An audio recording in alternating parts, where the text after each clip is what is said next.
Hey, welcome to the award-winning 99% Radio Network here in the Fishbowl, broadcasting you live from Fishbowl Studios here in Bedford, Texas, man. We are brought to you by the Biker Wolfpack and the Glenn Lawson Law. Ow! Do that again. Ow! Sounds like we're saying ouch. We need to get better at our howl. Ow! Ow. Yeah. Hey, I want to welcome Pitbull. What's going on, baby? How was your birthday My birthday week? Was it good? It was exciting. We had a lot going on. Yeah, A lot going on. I see you got a nice little tattoo I going did. there. You got a new tattoo. Got a new tattoo. Very Got my little nice. spider, my little October Halloween tattoo. Very 'cause I cool. love the Very dog. nice. Very Yes, nice. it was a great day or a great week, actually. We had obviously had tacos that you bought me, and then hung out with my friends after the show, and then went to Texoma. Yeah, let's get into that. that, man, because we had some great events this weekend. We you hosted the pinup contest. You and Bikers Tattoo and Mark, Bombshells. Bikers and Bombshells over at Texoma Harley Mhm. Davidson, and I That was a haul. I got my sweated passport stamped to get over there. Yeah, it's up in Sherman, right? It was in Sherman. Yeah. And then I was over in And shout out to Sherman. There was a cigar place there. It's called Black Sheep. oh, nice. Did you get any cigars or just a shirt? My husband smokes cigars, so he got some. But yeah, I got a shirt. So, Oh, all and right. also that will tie into what I'm going to talk about later about cigar shops and stuff that I'm going to bring up. Cigar shops and stuff. Yeah, Can't not wait. stuff, but just cigar shops and booze, Well, maybe. Yeah. Booze? All right. An event, maybe. All I right. think- All Can we right. talk about sips and smoke, Yes. but maybe a different name? We can do that. So I put a poll on today on our feed about what's your favorite smoke shop for your cigars. So if we get some votes about some good cigar shops around DFW, maybe we will host something At the cigar shop. at the cigar shop. I like that. I so like it. put your I like votes it. on our feed. Well, today was a sad day across America as we laid the man to rest. God rest in peace, Ozzy Osbourne. Mm. He was laid to rest over in Birmingham, England. What a turnout. What a send-off for such a rock legend. I don't know if anybody got to catch it on live on TV today or on the news, but it was quite emotional send-off. But, you know, he is a legend. His music will live in our hearts and minds forever. And rest in peace, Ozzy Osbourne. Our prayers go out to New York for that mass shooting that happened. You know, we have to have situational awareness, everybody, because we don't know what kind of world we're living in right now. Mhm. There was a stabbing at Walmart in Michigan, and then the shooting. You see them like get him in the parking lot though? Oh yeah, Yeah. Well, see, and that was a Marine. Yeah. A Marine, an armed Marine, stopped He it. was packing. There was two of It them. saw Actually, it. there were It two. stopped it. Yes, he Oh. stopped it. And see, and that's what it takes. Mhm. You know, all these gun advocates saying that we shouldn't be carrying guns. If that man, that Marine, A spoon didn't make you fat. A pen didn't make you misspell. A gun doesn't make you kill. correct, 100%. Words to not die by. Yeah. FIFO. So tell me about Texoma. Tell me about Texoma. Texoma was fun. I mean, the drive out, it was a drive because I live out, in the sticks the other way, but it was about an hour and a half drive. Met up with Tattoo Mark and his buddies. They Mhm. came out and were celebrity judges for me. And I think we had 15 girls. Oh, nice. Okay. That were out. Nice. It was great.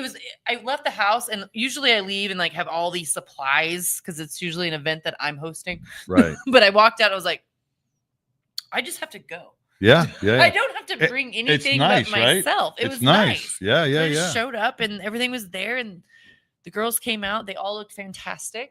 And yeah, I mean, they had everything set up, the stage, live music. I mean, not live music. They had the DJ going on with the music and stuff. But yeah, All ready to go. All ready to go. That's nice, man. I had something else to say. I'm losing my train of thought. Maybe it's the margarita, but go ahead. Well, the 7th annual Jarhead Jam back to school bash was a success. Even though it was like 1,000,000 degrees out there, Thunder Cycles really did a great job, along with the Longhorn Marine Detachment Unit. God bless all you guys for doing what you do. Met some interesting children there, little Marines, 8 and 9 years old.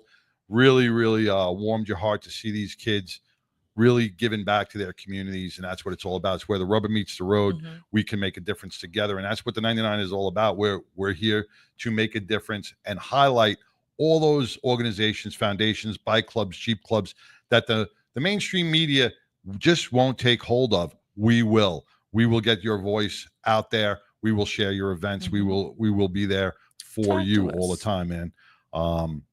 See a lot of people watching. Cynthia, one of your Betty Soul, homie and friends is out there, He and rides with the 99. Ashley and Tara just logged on. Tara, my Tigger, my wife, she just logged on. So we're getting some good people logging in, and I see Tattoo Yep. Mark there a Yep. little early, but he's here. He's always early. He's If always he's on early. time, he's late. So we also have I don't know, you announced it today on Facebook. So I did. I'm super excited. I know you, and the graphics on that flyer came out great. Tell us a little about what's going to be going on at Texas Harley Let me Davidson wet my whistle on this in one, 'cause I'm on super September excited. 20th. So September 20th, we are teaming up. The Battling Betties and Texas Harley Davidson are doing the Baked Biker Pie Rally. Say that 5 times. Baked Biker Pie Rally. All right. So it's where biker meets pie meets pinup and rally. Very cool, man. All together. It's a big conglomerate of mush. The graphics kind of make sense when you see it. Yeah, It's a girl holding a pie, race symbols, and all the good things. So basically, big announcement of it is the pinup contest. Now, I've done pinup not that long, but I know a lot of girls have done pinup for a long time. In my short term, I've never seen a grand prize of the first place being $1,000. Is that what it was at Texoma, or is this that's what it's going to be at? This is what it's going to be at the Baked Biker Pie Rally. $1,000. $1,000. Any other Harley Davidson I've ever done, the top prize for first place was $500. And this is $1,000. $1,000 for first place. You know how many pinups are going to come out of the woodwork? You need to come. We're going to be getting, like, what's her name, Mansfield out there. What's you her? Should. I don't we'll be care getting where the hell you come from. Sign up. Yeah, we'll be getting those old time pinups coming out. They should. $1,000. They should. And the theme is sweets because it's the Baked Biker Pie Rally. Now, so think of ice cream, think of whipped cream, strawberries, sprinkles, all the things. That's your outfit. Right now, are people like? Could they bake pies and bring them, or are we going to have bakeries there, or how's that going to work? I don't want hold off on baking anything, but I'm going to have food trucks that are going to have a baked sweet theme. So baked goods and anything frozen. I'm still working on the vendor part. We're going to have food trucks. Obviously, they're going to have the theme of it. Homie wants to know if he could be a pinup for the day. Now, he would be a bearded. Sweet enough to be in the competition, I might let you. He would look sweet enough because Homie does look sweet, man. He could put that beard and make it look like frosting. Yeah, there you go. All right, you could be you could be a pinup, Homie. You could be a pinup. You could be a pinup pit crew. That's right. Well, last year he did that. He did, instead of a bikini car wash, they did a man wash over at Longhorn Harley Davidson, and he was in his shorty shorts and washing bikes. Oh my God, it was disturbing but fun. And it was raising money, but he did a great job. He did a great job. And speaking of raising money, that event is going to be benefiting the Cowtown Marine Corps League. Yes. So every event that the Battling Buddies does has to be going towards our veterans or first responders. So that benefit is going to be for the Cowtown Marine Corps League. So we have the pinups contests. We're going to have a pie eating contest. I mean, it's about the baked goods. It's about the baked goods, man. Sweets.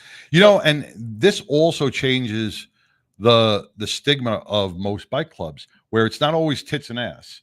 Well, I mean, there might be a little bit of that. Yeah, but cream and sprinkles. But we're bringing sprinkles, so it's more of a, it's not always that. With a little class sass and a little badass. There you go. I like that. I like that. Mm-hmm. That's what our Texas Betties are about. Little classy, sassy, and a little badassy. Because we got a couple Betties that ride. They have their own motorcycles. Massimino from Italy is just tuned in. Thank you, Massimino. How you doing, brother, out there in Italy? Hopefully I can get there one day. And have you seen the little bike games where they have the guy riding, he's riding, he's got his passenger, and they have the hot dog. Mm-hmm. So think of that, but with a pastry. Like think of like a cannoli with a lot of whipped cream. Like a cannoli. And so they got to get that. I like it. I and like it's it. called You're going to get a lot of Italian girls coming out to eat that cannoli. I think we're gonna get a lot of girls in general. Yes, or maybe yes. guys too. That'll be a lot of fun. Yeah, Yeah, it's yeah. The biker dessert dash.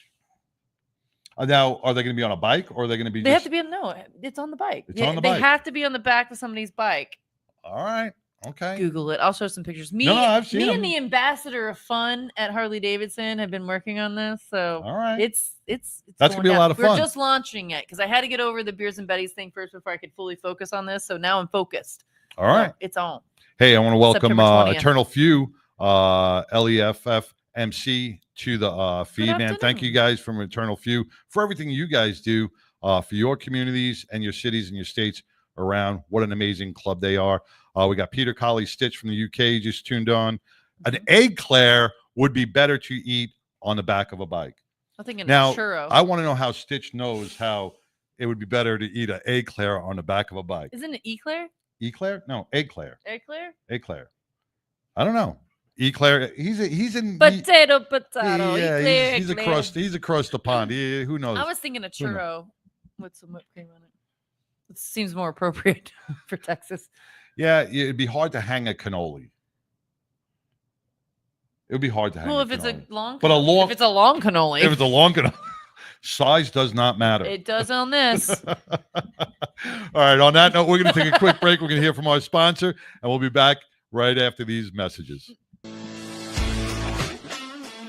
Hey, everybody. This is Glenn with Glenn Larson Law and Biker Wolfpack Law. And I got one simple concept today. Don't be a tough guy. Don't try to do it on your own. And also, don't talk to the bad guys. So what do I mean? Don't be a tough guy means go get medical attention right away and tell the doctors everything that's wrong with you. Make sure to do that because if you don't, it's going to mess up your case. Number two, if you have a problem with your roof, do you hire a roofer? If you have an injury situation and you need help, hire legal professional representation. Our firm is one of those firms, and we stand ready to help. Number three, most importantly, heaven forbid, do not speak to the insurance companies without legal representation. That's it in a nutshell. Thanks for listening.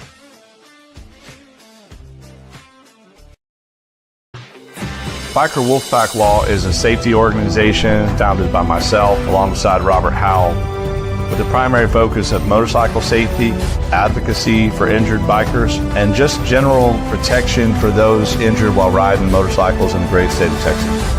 Motorcyclists have all of the safety information they need, all of the legal information they need, and frankly, if needed, that full-blown legal advocacy in times of injury through no fault of their own.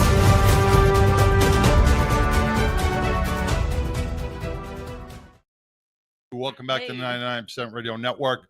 We are here with Glenn Lawson of the Biker Wolfpack, man. Welcome, Glenn. Ow! How you doing? I'm doing all right. You look like you just came off the golf course. No. Do you play golf? Or I do. I bet you're pretty good. Depends on The day. how pissed off I am. Oh, that's good. I just watched the Happy Gilmore 2. Have you seen that? No. How was that? It was so funny. Was There it- was a lot of. I heard it's better than the first one. There was a lot of cameos, and yeah, it's a lot of humor. A lot of humor. Cool. But anyway, yes. Go ahead. So, Glenn, through traveling and giving back, the Glenn Lawson Law Firm, along with Biker Wolfpack, gives so much back to the community. You and Robert Howell travel.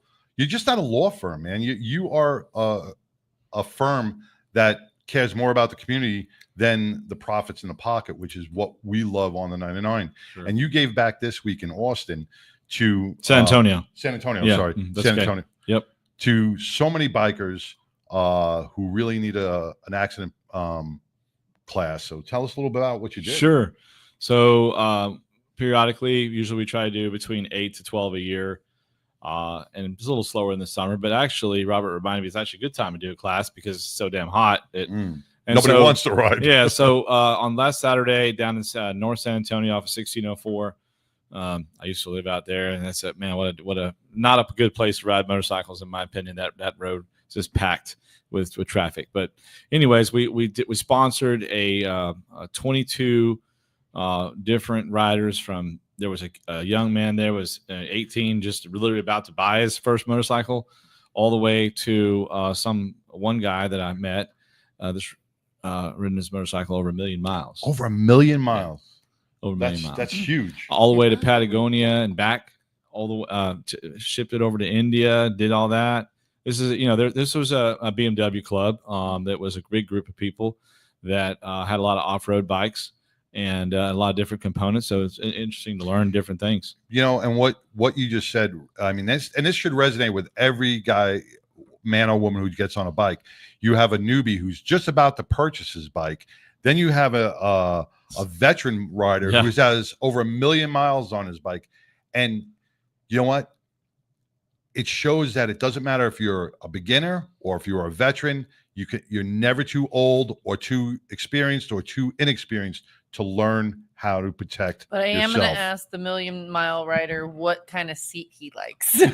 I think he just likes being but a seat is important. by himself and riding. That's know, awesome. So it is That's what awesome. it is. And I've met a couple other local guys that have some shops down there. Some local mechanics down there, but we hosted the whole class and provided lunch with Blanco Barbecue. If you're down there in North San Antonio, check out Blanco Barbecue, good place. And we always just love these Saturday events because, they're just really an opportunity to make a single connection. I got to sit down with all of them, and all 2 I didn't to review, but 19 out of 21. I reviewed their insurance information, and the good news is a few of them had the right coverage, and a lot of them, I kind of pressed the gas. They're like, well, no, pull up your app right now and change it right now. Really? And they did. Yeah. I said, if you have the resources, why not do it? So they opened up their stuff and they upgraded their things, and so if they'd had a wreck leaving going down, then they'd be covered. So, and then there were a lot of good questions. It was one of the best classes we've ever had. I don't know. I think it was because it was a lot of good mixture of different people. This class was, I think it was initiated, and this is just for the people that listen. Hey, it doesn't matter whatever jurisdiction you're in. And this is one of the things I was going to talk about today. I'm a member of National Association of Motorcycle Injury Lawyers. There's 16 of us in the country, one of which probably is in your market if you're watching from the U.S., and if you want to host one of these classes, hey, we'll come sponsor it and pay for it and get everybody there and your group or your friends or your club or whatever the case may be. Hog group, BMW rally group, which is what this Saturday was. Doesn't matter. Just reach out. And if it's not in my backyard, I try to, extend my backyard as much as possible to go all over the great state of Texas and New Mexico and some into Colorado as well. But my buddy is in Colorado, and so if it's Colorado, I've got to go to him. But bottom line is, if you're interested, please get a group of people, and all we have to have is 15 people to make it work and a space. And so sometimes, like this one was at a Regis, sort of one of the guys had access to a low-cost conference room. Okay. $100, I think it was for for a few hours. The best is to always have it at a dealership, in my opinion, because then you have the camaraderie of the dealership and that kind of thing. Now, for those who have not ever taken one of these classes, what could they expect when they come into the classroom? It's very intense. Depending on it's usually taught by a variety of different folks. I know, Biker Down, Lori does it. This was with Road Guardians. It was one of our groups that we use, and they're taught by nurses or doctors or certified trainers, and they teach everything from, for example, how to carry someone's body, that's all banged up and get them off the road quickly with the right equipment. A lot of it is about equipment without causing more injury. There's specific training. If you look on my Facebook page, you'll see the pictures of it. But there's specific, probably about an hour long training related to how to remove helmets and not fracture someone's neck further. How to see the signs of someone that's going into shock. How to do tourniquets on the side of the road, how to keep yourself from getting infected with blood all over you, how to manage the scene and not create another wreck. We've talked about that before. Let's see, what else? A lot of CPR, advanced CPR training with devices and actual dummies. Anti-dolls. Yeah. Anti-dolls, yeah. All the dolls and stuff. And then There's even more training on the second course, which is an advanced course, which is simulates an actual scene of a motorcycle wreck out in a parking lot. So it's setting. basically hands-on then. Yeah, it's like there's real hands-on. there's people there. There's fake blood on the ground. There's different. It's simulation, a serious. There's carnage from the wreck. There's fire. Sometimes there's all kinds of simulating factors, and so that's an advanced level training, and that's that's the second part. About 10% of the people that take the basic course do the other one because it's pretty intense. And it's 8 hours. How about some of the questions people ask? I mean, when as an instructor for a accident scene management class, are you sometimes surprised going, wow, the questions that you get, like you're surprised on what people don't know. You're surprised on exactly. Thank you. Well, I'm usually there hanging out with the barbecue and making sure that everybody's got the right insurance. And then if they need me to be a lawyer for them, I will. I have been, supported the instructors, but as much as I interact with doctors and nurses, I do defer to them on the actual training. But at the same time, I've been in enough of these classes to kind of see some things. And so to answer your question, some of the crazy questions I get are really, I'll just be direct. Some people have big egos, right? And they think they know everything, and they don't. So, and well, you're supposed to do it this way, right? No, you're not. And so a lot of it has to do with there's a lot of questions about managing the scene, right? What to do, and there's a lot of ways not to manage. Like if you line things up and try to block the traffic, completely block the whole road, be a hero, that actually creates worse effects. And so there's a lot of technical components that even I didn't know all the details of it until I started doing this area of law many years ago. But that's there. And then there's a lot of questions about the insurance stuff that are totally wrong all the time. And luckily I'm able to answer those questions really quickly.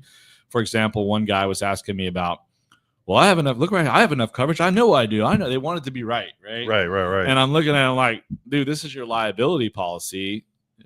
And they did. And then I said to everyone in the room, all of these things I'm talking about have to do with making sure that liability is clear and not is in your favor. In other words, the other person's at fault. Obviously, if you're at fault, none of this stuff applies. Zero, except maybe $2,500 in PIP coverage. See, and that's a big thing. Is many of us, and I would probably myself included, and we don't know how to read our car insurance or motorcycle insurance or even our homeowners insurance for that fact, because it's all legal mumbo jumbo that's in there that they'll throw some big numbers in there to make us like wow factors, but they really mean nothing when you really break them down into an accident or if a payout needs to be done.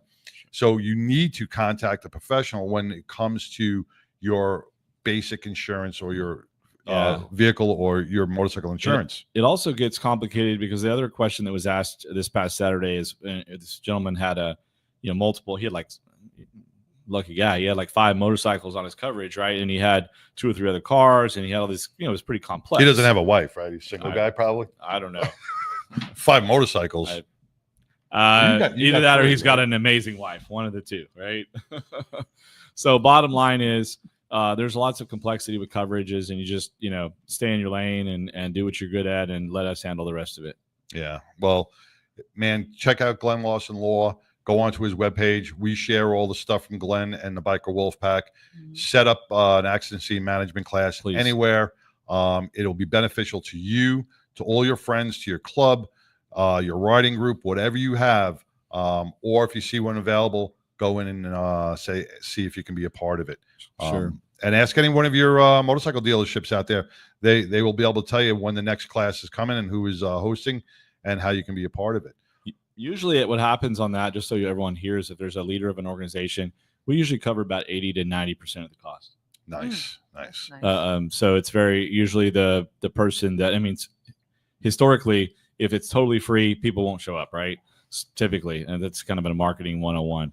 So we usually lower the cost to somewhere about $15 to $25 a person for the whole day.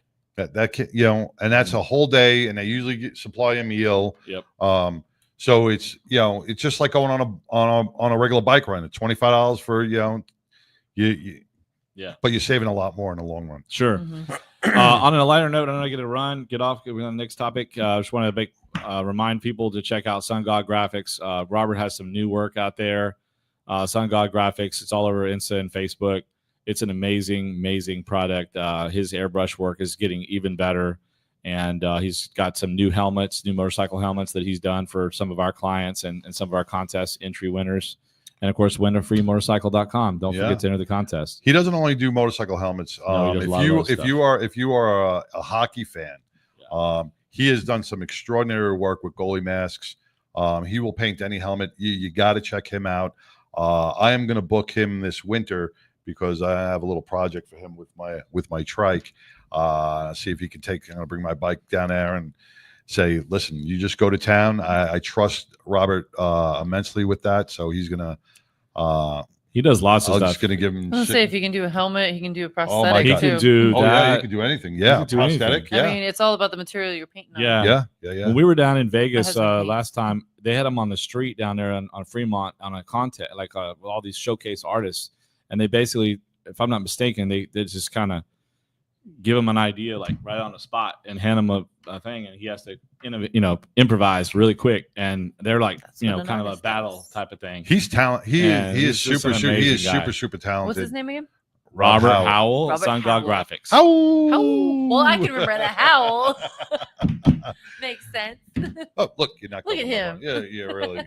So, Robert Howell. Next time I'm here, I do want to try to receive some questions from folks. So if you want to submit those, we'll talk about them and review your questions about anything related to motorcycle law in the state of Texas, Colorado, or New Mexico. What we'll do this week, instead of putting out a poll, we'll put out a questionnaire. Mm-hmm. We could put out a Facebook questionnaire. Sure. And you submit your questions. Also, and if you have some questions that people have always weren't sure about, you're surprised they didn't know the answer to, I'd like to get those out. What would you do if this happened? Yeah. Should I really hire a lawyer? Yes or no? Well, that's a yes. Yes. Yeah. Well, you'd be surprised. People hesitate. Well, really? I'm one of those because I can't think I can't afford one. Well, well, here's the other question. Should I hire or should I call? You should always call. Always call. You stress this. Call your lawyer. Call a lawyer before you call your insurance company. Yes. 1,000%. Because there would be so much held against you if you say the wrong word. Even if you're trying to be helpful and think it's helpful, keep your mouth shut until you speak to an attorney, and they will take it from there. Yeah. They will talk to your insurance companies for you. And how do you get your true essence as a biker? Lori has a question. Go ahead. So she said the number one question we were talking earlier is, can they sue me if I help someone? So when someone's down, if she helps them. Depends on if you step on their face or not and break their helmet. No, I'm kidding. Or you take their helmet off. No, every state's different. Texas has a good Samaritan law. Generally, no. You can't be sued. Nah. If you cause and even damage. If you could, no one's going to do it because I'll smash them in their face if they try it. No, I'm kidding. The answer to the question is no. Well, I get where Lori's coming because you see what happened in New York with that Marine who in Texas, that's the law. Yeah, in Texas, that's the law. But yeah, in New York, when people try to step in and try to help other people, they see sometimes some bad results come out of that. Especially like what just happened in Michigan with the stabbing in Walmart. That Marine took the realm and pulled out his gun, and he saved people. But if he would have shot him, it may have been a different story. That's a different situation. Yeah. But people are afraid to help other people now. It's just a reasonable standard, right? I mean, you have to. It's common sense. It's good Samaritan law. I mean, obviously, if you're doing something so far off if it doesn't pass the smell test, then you might get sued. Yeah. Like if you're, let's tie this tree and try to rig his arm to the fence or whatever. Right. Don't put a tourniquet around nobody's neck. But if you're just trying to literally just move them slightly or do something basic to just help EMS. But the one thing I did learn is, and I'm going to end with this. So many people, they're like, no, get us an ambulance. No, stop right there. Give the EMS a lot of freaking information because that vital information saves minutes and times. The goal when there's a major collision, major injuries at the scene, 20 minutes from pickup to the ER and 1 hour from the wreck to surgery. Yep, that's a critical time. 1 hour all the way, not to the ER, not to get 1 hour all the way to the operation table. Well, they got 1 hour to do it. So every minute's crucial. So like things like, yeah, this person has a diabetic tag on their arm. They have this. I know they, were drinking, whatever the issue is. They just need as much. Those EMTs need as much information as quickly as possible. The more you can spend on the time, while if other people are managing the scene, if you can just stay on the line with the 911 and give them more information, keep feeding them.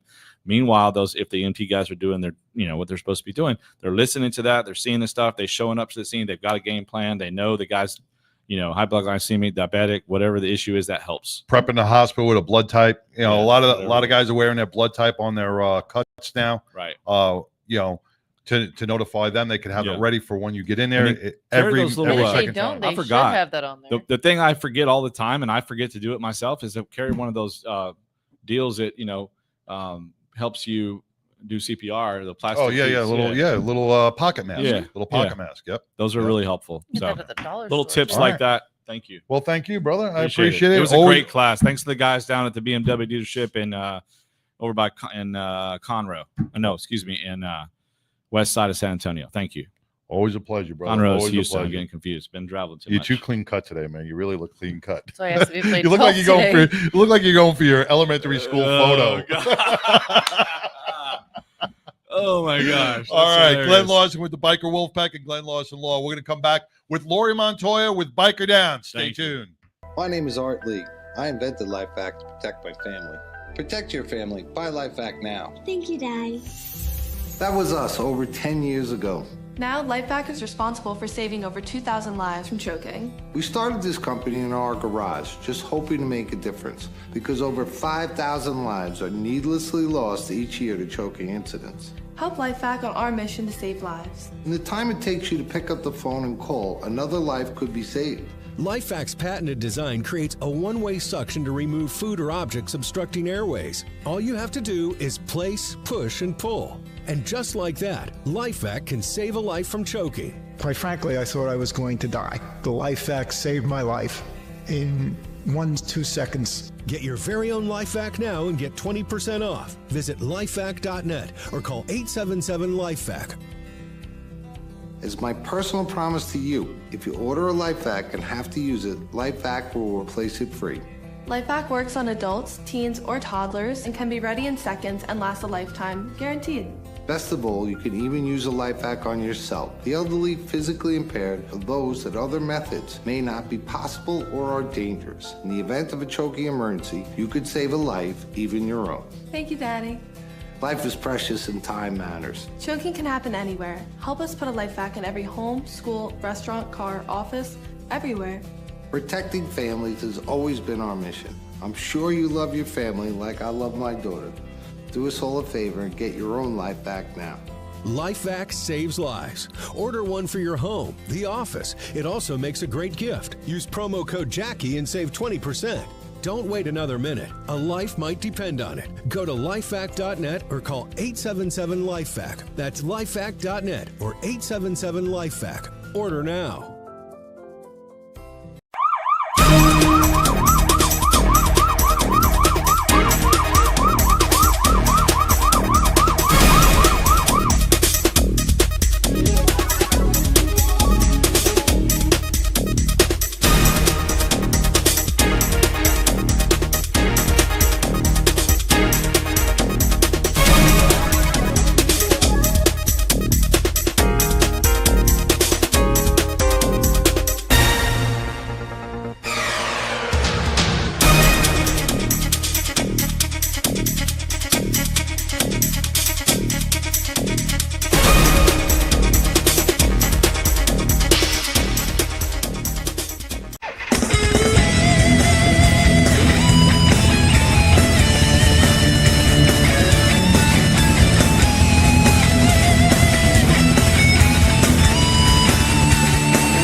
Hey, welcome back to the 99, man. We got Lori Montoya.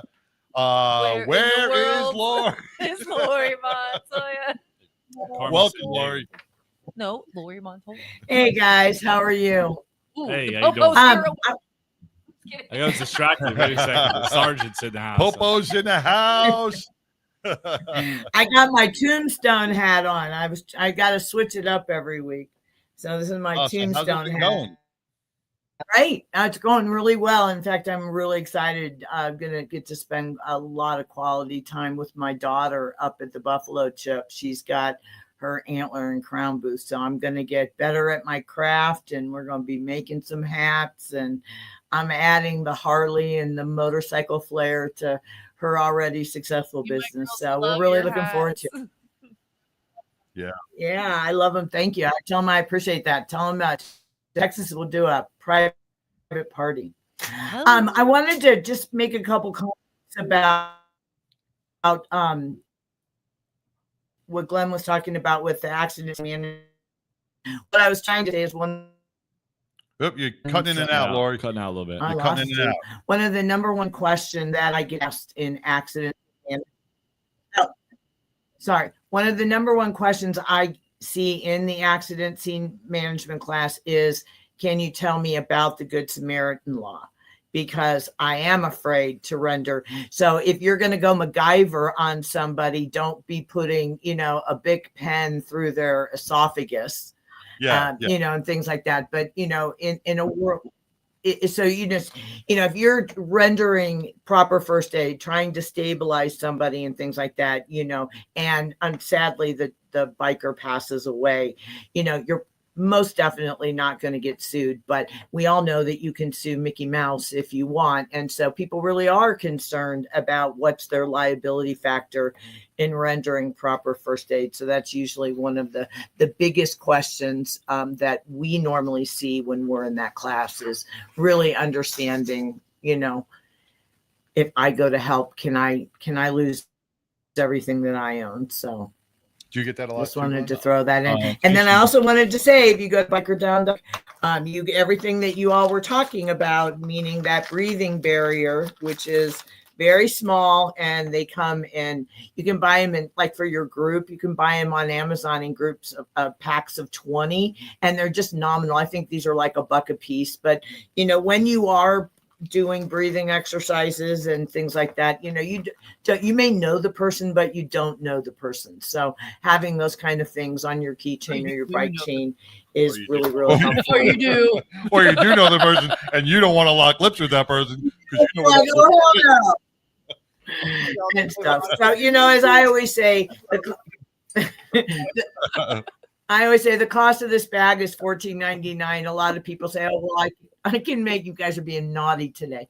I can make one myself. The truth of the matter is a tourniquet, Israeli bandage, and this bag alone are going to cost you over $50. So it's a $50 donation, and it snaps. The combat vets love these because it snaps.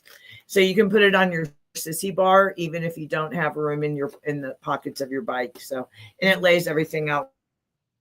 So enough of the accident scene management class, but Glenn, thank you for hosting that. I truly say that's one of the best things in almost 15 years of doing it. I've had doctors, trauma nurses, and I've never once had somebody say this class was a waste of my time. True. And when you think about that, I've had combat vets, I've had field medics that, have walked in there and they freak out, their PTSD comes back. So everybody knowing what their role is in the event of an accident is one of the most, I said this last week, the most vitally important things that you will learn in a group setting with people that you ride with all the time is who can stay with the injured rider, who can hold the head, who can get down on their knees, and really assist. Because if who's doing this, who's doing that, it's a plan. Yep. Yeah, and that's you need to know what when you're going to go out with a group of bikes, man, you should have a plan in place. God forbid something does happen, and everybody should know their role. And almost like a secondary. And the trauma pack shouldn't be in the lead bike; it should be with somebody in the back. Somebody that's going to roll up on the accident. Right. I mean, to answer a little bit of your question, Lori, about the Good Samaritan issue, what I've seen over the years is that kind of stuff comes up when people don't have the equipment. They're improvising to do panic. things.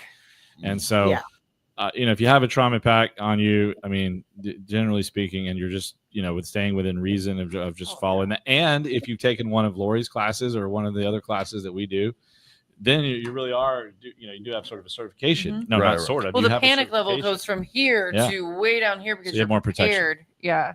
Well, just like we have law enforcement in the house right now, and they train each and every day for situations that may arise. It keeps them more calm and confident under pressure. An accident scene management class will do the same thing for you, so you don't panic, so you don't. And I'll be honest with you, if somebody's taken this class, somebody that's listening took this class 5 years ago or 3 years ago, I would recommend you take it again. Yep. Because the things that you learn, you may not have absorbed them all. And I only say that because I've taken more than I care to admit over 14 years.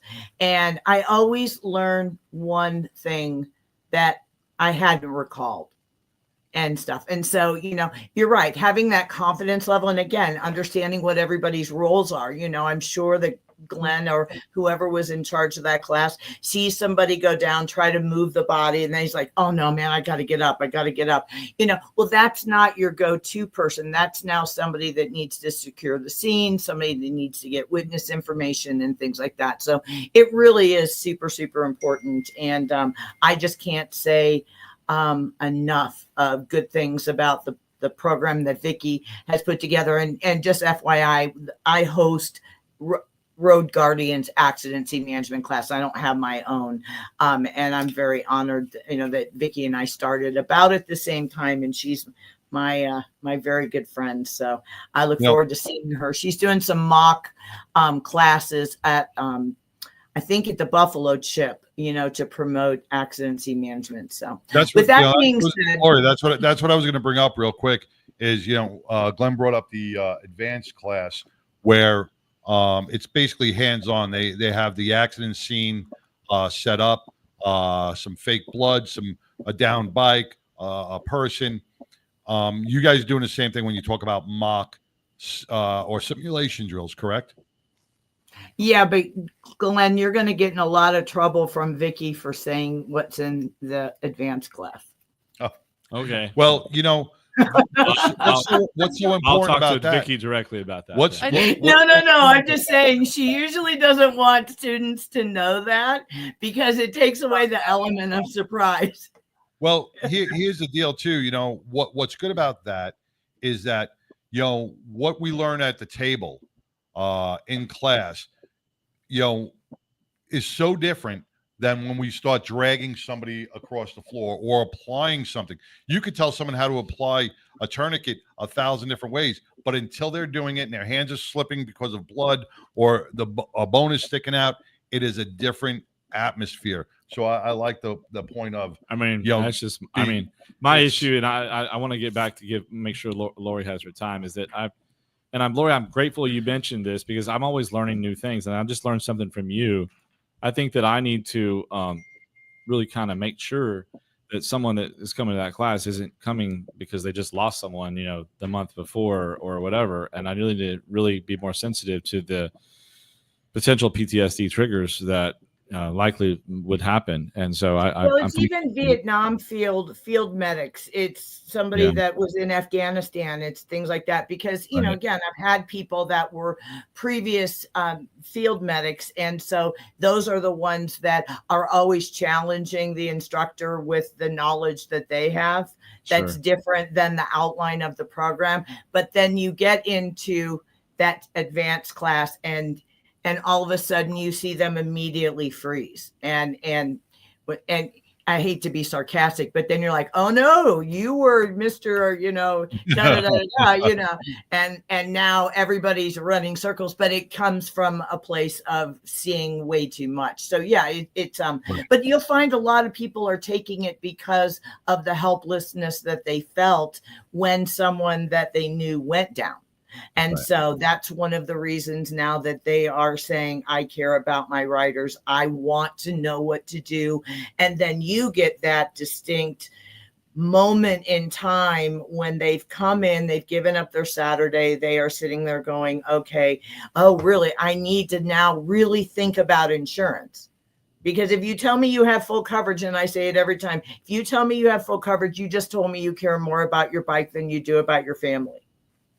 And I just had a rider. I talked to a mother and with 2 small kids, and her husband just died. And, you know, he has a landscaping, you know, works for a landscaper. He has no benefits. He had no insurance on the bike. And her excuse was, well, we just bought it. And I said, you know, and I'm, again, I don't want to speak ill of the dead, but that was someone that was extremely selfish. You know, that getting on that bike meant more to him than getting insurance or coverage that would have protected his family in the event of an accident. And, you know, it's kind of a harsh comment to say, but we as bikers are kind of selfish anyway. It's our freedom of the ride. It's our right to ride and everything else. You don't have the right to throw a leg over and put your family in that kind of situation. True. Here in Texas, before you ride out the door at any dealership, you have to be you have to have insurance. When I went to Texas Harley Davidson, I bought my trike there.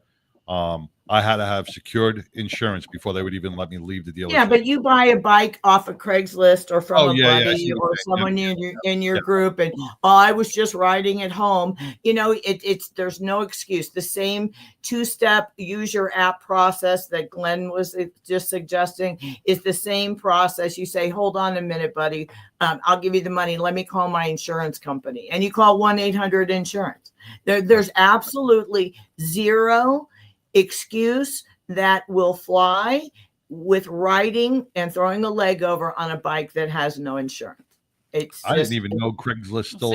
I was like, you are showing your age. Wow. I'm showing my age, and I'm proud of it. But I'm just saying, you know, on Facebook Marketplace, you're exactly right. But I'm just saying, people buy bikes from their buddies or anything like that, and then they ride them home, and I'll get insurance later, and then it's a beautiful day, I'll get out there, and then you know, shit happens, and you know, it's just unexcusable. It really is, you know.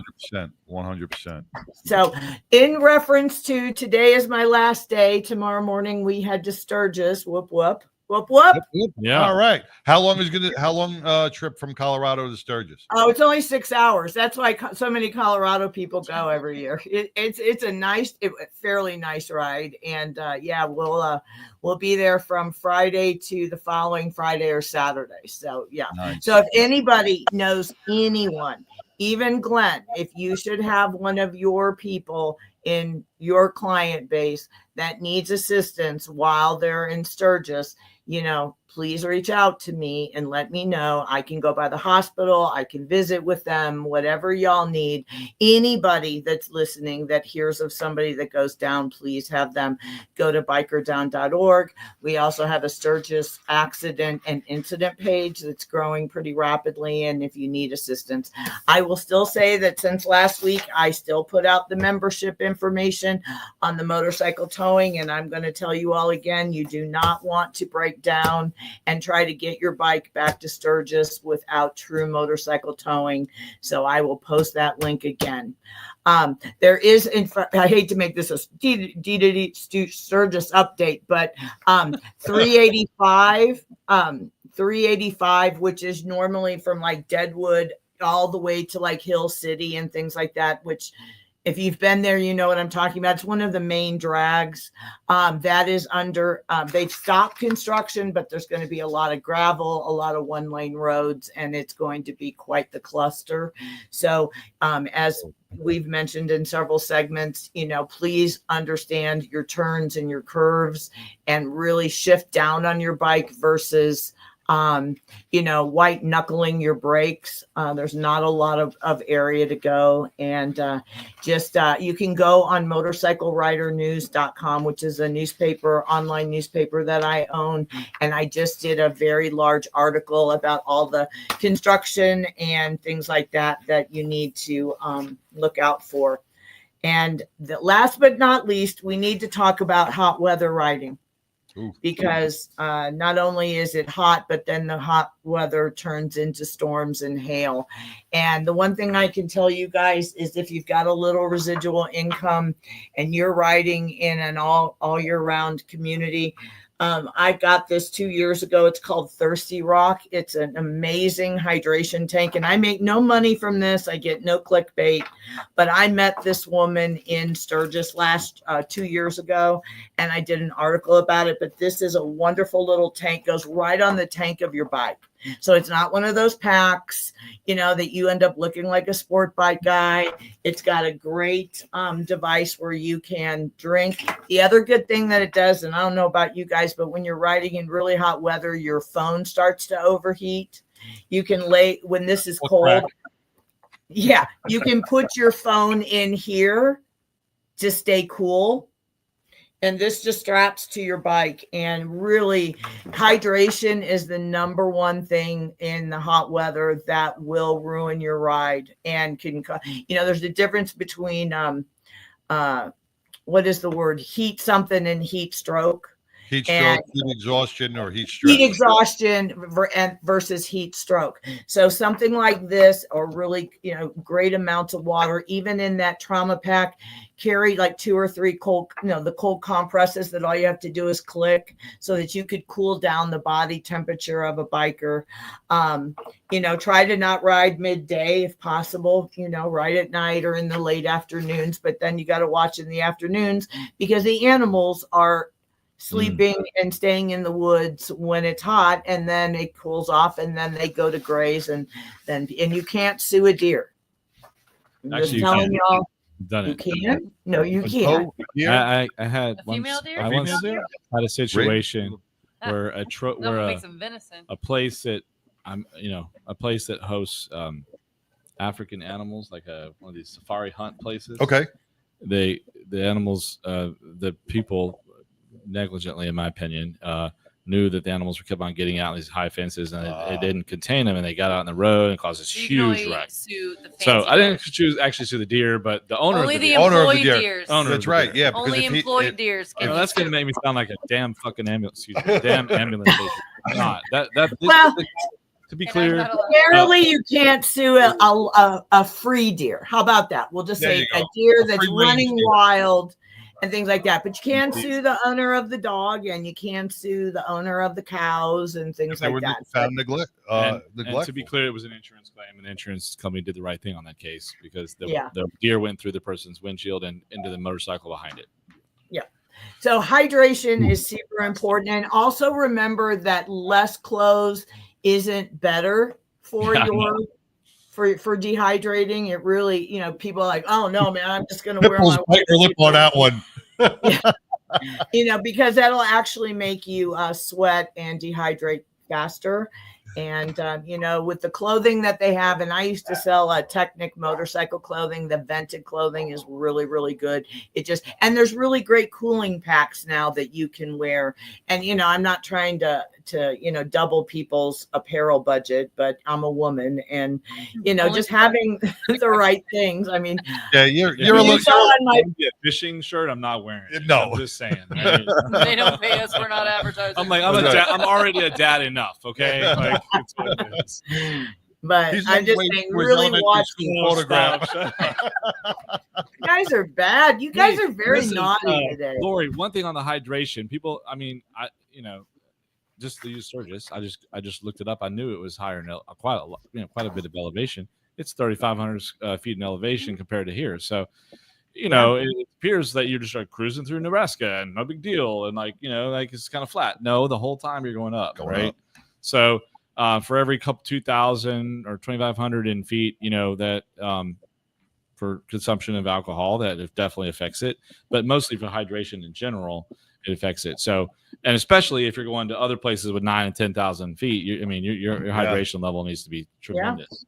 I mean, we love you Flatlanders, but I'm at 5280 here in Colorado. So, and I really was really glad that when I decided to learn how to ride, I learned how to ride in the mountains, because I now understand when I go to Sturgis why so many people that live in more of a flat land type of environment, they really have no idea, how to handle that. And to be honest with you, I hadn't really thrown in that factor of the elevation. But yeah, you'll find yourself when you're talking, and God forbid if you smoke, you'll find as you're talking, all of a sudden you'll start to see stars. That means the elevation. So that means shut up. No. Good You brought up a great point, Lori. I mean, if you have COPD, asthma, any respiratory illnesses, elements,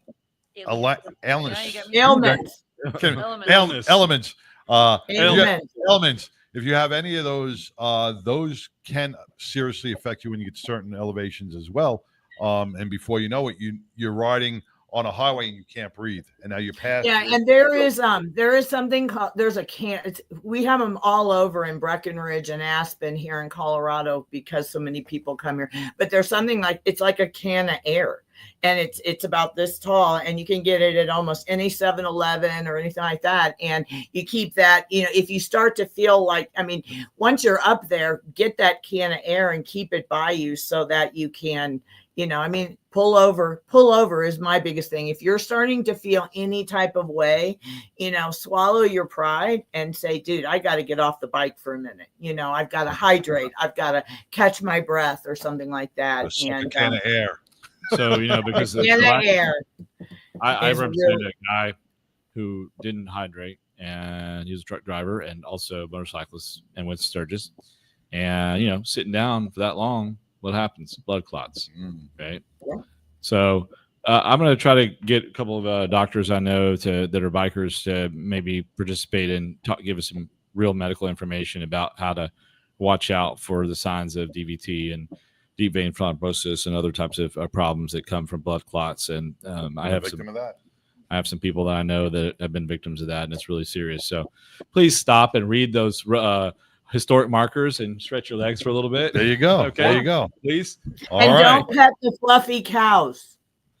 That's my biggest thing in Sturgis is please don't pet the fluffy cows. The buffalo. And I have my 99, and I'm going to put one in my daughter's booth, and I'm going to add a little QR code so everybody can follow. And we're going to do our best to get tons of I Ride with the 99. And, we'll just hope everybody rides safe. And we are there if we need it. Wednesday, when we do next week's episode, we'll be doing our 2 Wheels for Meals at the Sturgis Fire and EMS. So real quick on the 2 Wheels for Meals, Lori, just reiterate on the 2 Wheels for Meals, what that's all about. It's a program that we started during COVID to try to keep our local biker bars and to feed first responders. And so 2 years ago, once COVID was over, we kind of lost sight of doing 2 Wheels for Meals. And so we decided last year at Sturgis to feed the first responders. I needed a role in Sturgis besides just helping an injured rider. And so we go to Rapid City Hospital. We feed over 50, I think it's 75 this year. The communications department alone at Rapid City Hospital gets over 5,000 phone calls during Sturgis because there's so many accidents and family and things like that. The Christian Motorcycle Association has a room in Rapid City Hospital, so we're going to bring them some food. But what we're basically doing is we're saying thank you to the people that, for lack of a better word, pick us up off the side of the road and save our lives. And, people don't realize, and you guys do, how expensive Raleigh is. And so Rapid City Hospital, Sturgis EMS and Fire, and then Thursday is Deadwood Fire and EMS. And Scott in Colorado has graciously pulled up the slack and really helped me make sure that, we got them desserts and we've got 2 shifts worth of meals. And then all of y'all's generous donations, we're really going to, I'm bringing boxes of swag for them just to let them know that, we as bikers appreciate it. So it's something that I would love to see us expand that program because really the first responders that pick us up off the roads and save our lives really don't get enough of thank yous. And so it's just them saying, listen, we care about you, and here's a meal. Here's a meal that you don't have to pay for, especially up in Sturgis and stuff. Many people are volunteer fire departments, or they're working out more than their 24 on, 48 off. So, they're hungry, and, everything in Sturgis is triple, especially during rally this year. So it's just a way for us to say, God bless you. Thank you for what you do. And, if you know of anybody that needs our assistance, let us know. We'll be happy to do all that we can to try to get them home and get them. And, and I hate to say this from this perspective, the one reason that I want people, if they're injured up there, to speak with Biker Down is I want to give you the proper advice of what to do after an accident. I have the ability, if I know about the accident, to go to that scene, and get pictures or help you guys secure video cameras or anything that might be there. And, by the time an injured rider recovers at Rapid City and then manages to get home, it could be a month or 6 weeks. So having boots on the ground that can help guide your friends or whatever on things that you need to do is super important. So we do all that we can. And we've got walkers and wheelchairs, because a lot of people that are getting released, they're going home with their friends and they have to hang around the campground.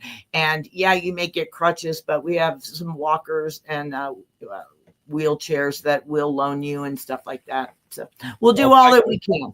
I appreciate it, Lori. Thank you so Lori. much. Have a safe trip to Sturgis. We will see you Wednesday from Sturgis. I ride with the 99. All right, baby. And thank you for feeding our first responders out in Sturgis, because Sturgis gets an influx of first responders from all over the country to help with this massive motorcycle rally. So you'll have. Thank you guys for your donation. I really appreciate it. It is our pleasure. All right, Lori, we're going to go, and we will talk to you very soon. Sturgis or bust. Look Bye, out, guys. Sturgis. Here comes Biker Down. All right, man. We're going to keep that 2 wheels, 2 meals appreciation down in Sturgis for our first responders and our law enforcement officers by Biker Down. After our next commercial break, we're going to be bringing on 2 people who have been so dedicated to serving our first responders and serving as first responders that the Texas Rangers and Pittsburgh game on August 10th is going to be First Responder Appreciation Day, and how you can be a part of it right after this.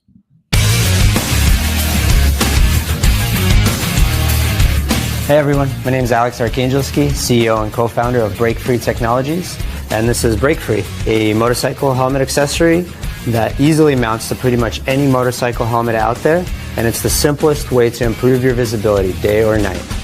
Break Free's got a sensor array built into the unit itself, so there's nothing to mount to the motorcycle, there's no wiring, everything is inside the unit.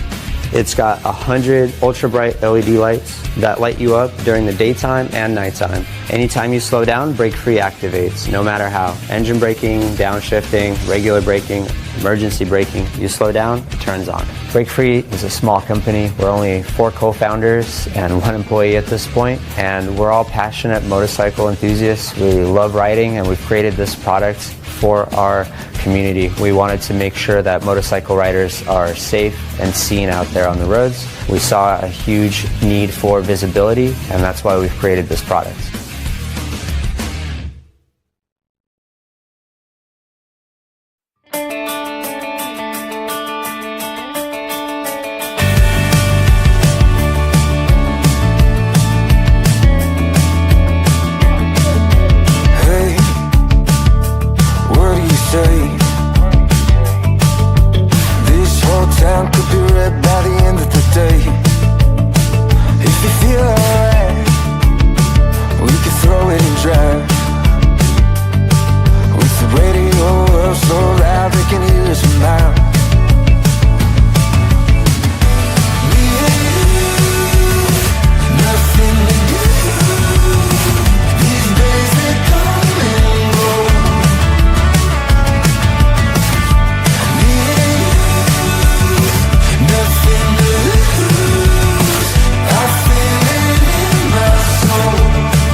Smell that barbecue from here. Lone Star Cuisine, the ultimate food truck for all your upcoming events. Randall Thompson takes pride in all his food. Give him a call. Book today. 817-500-1033.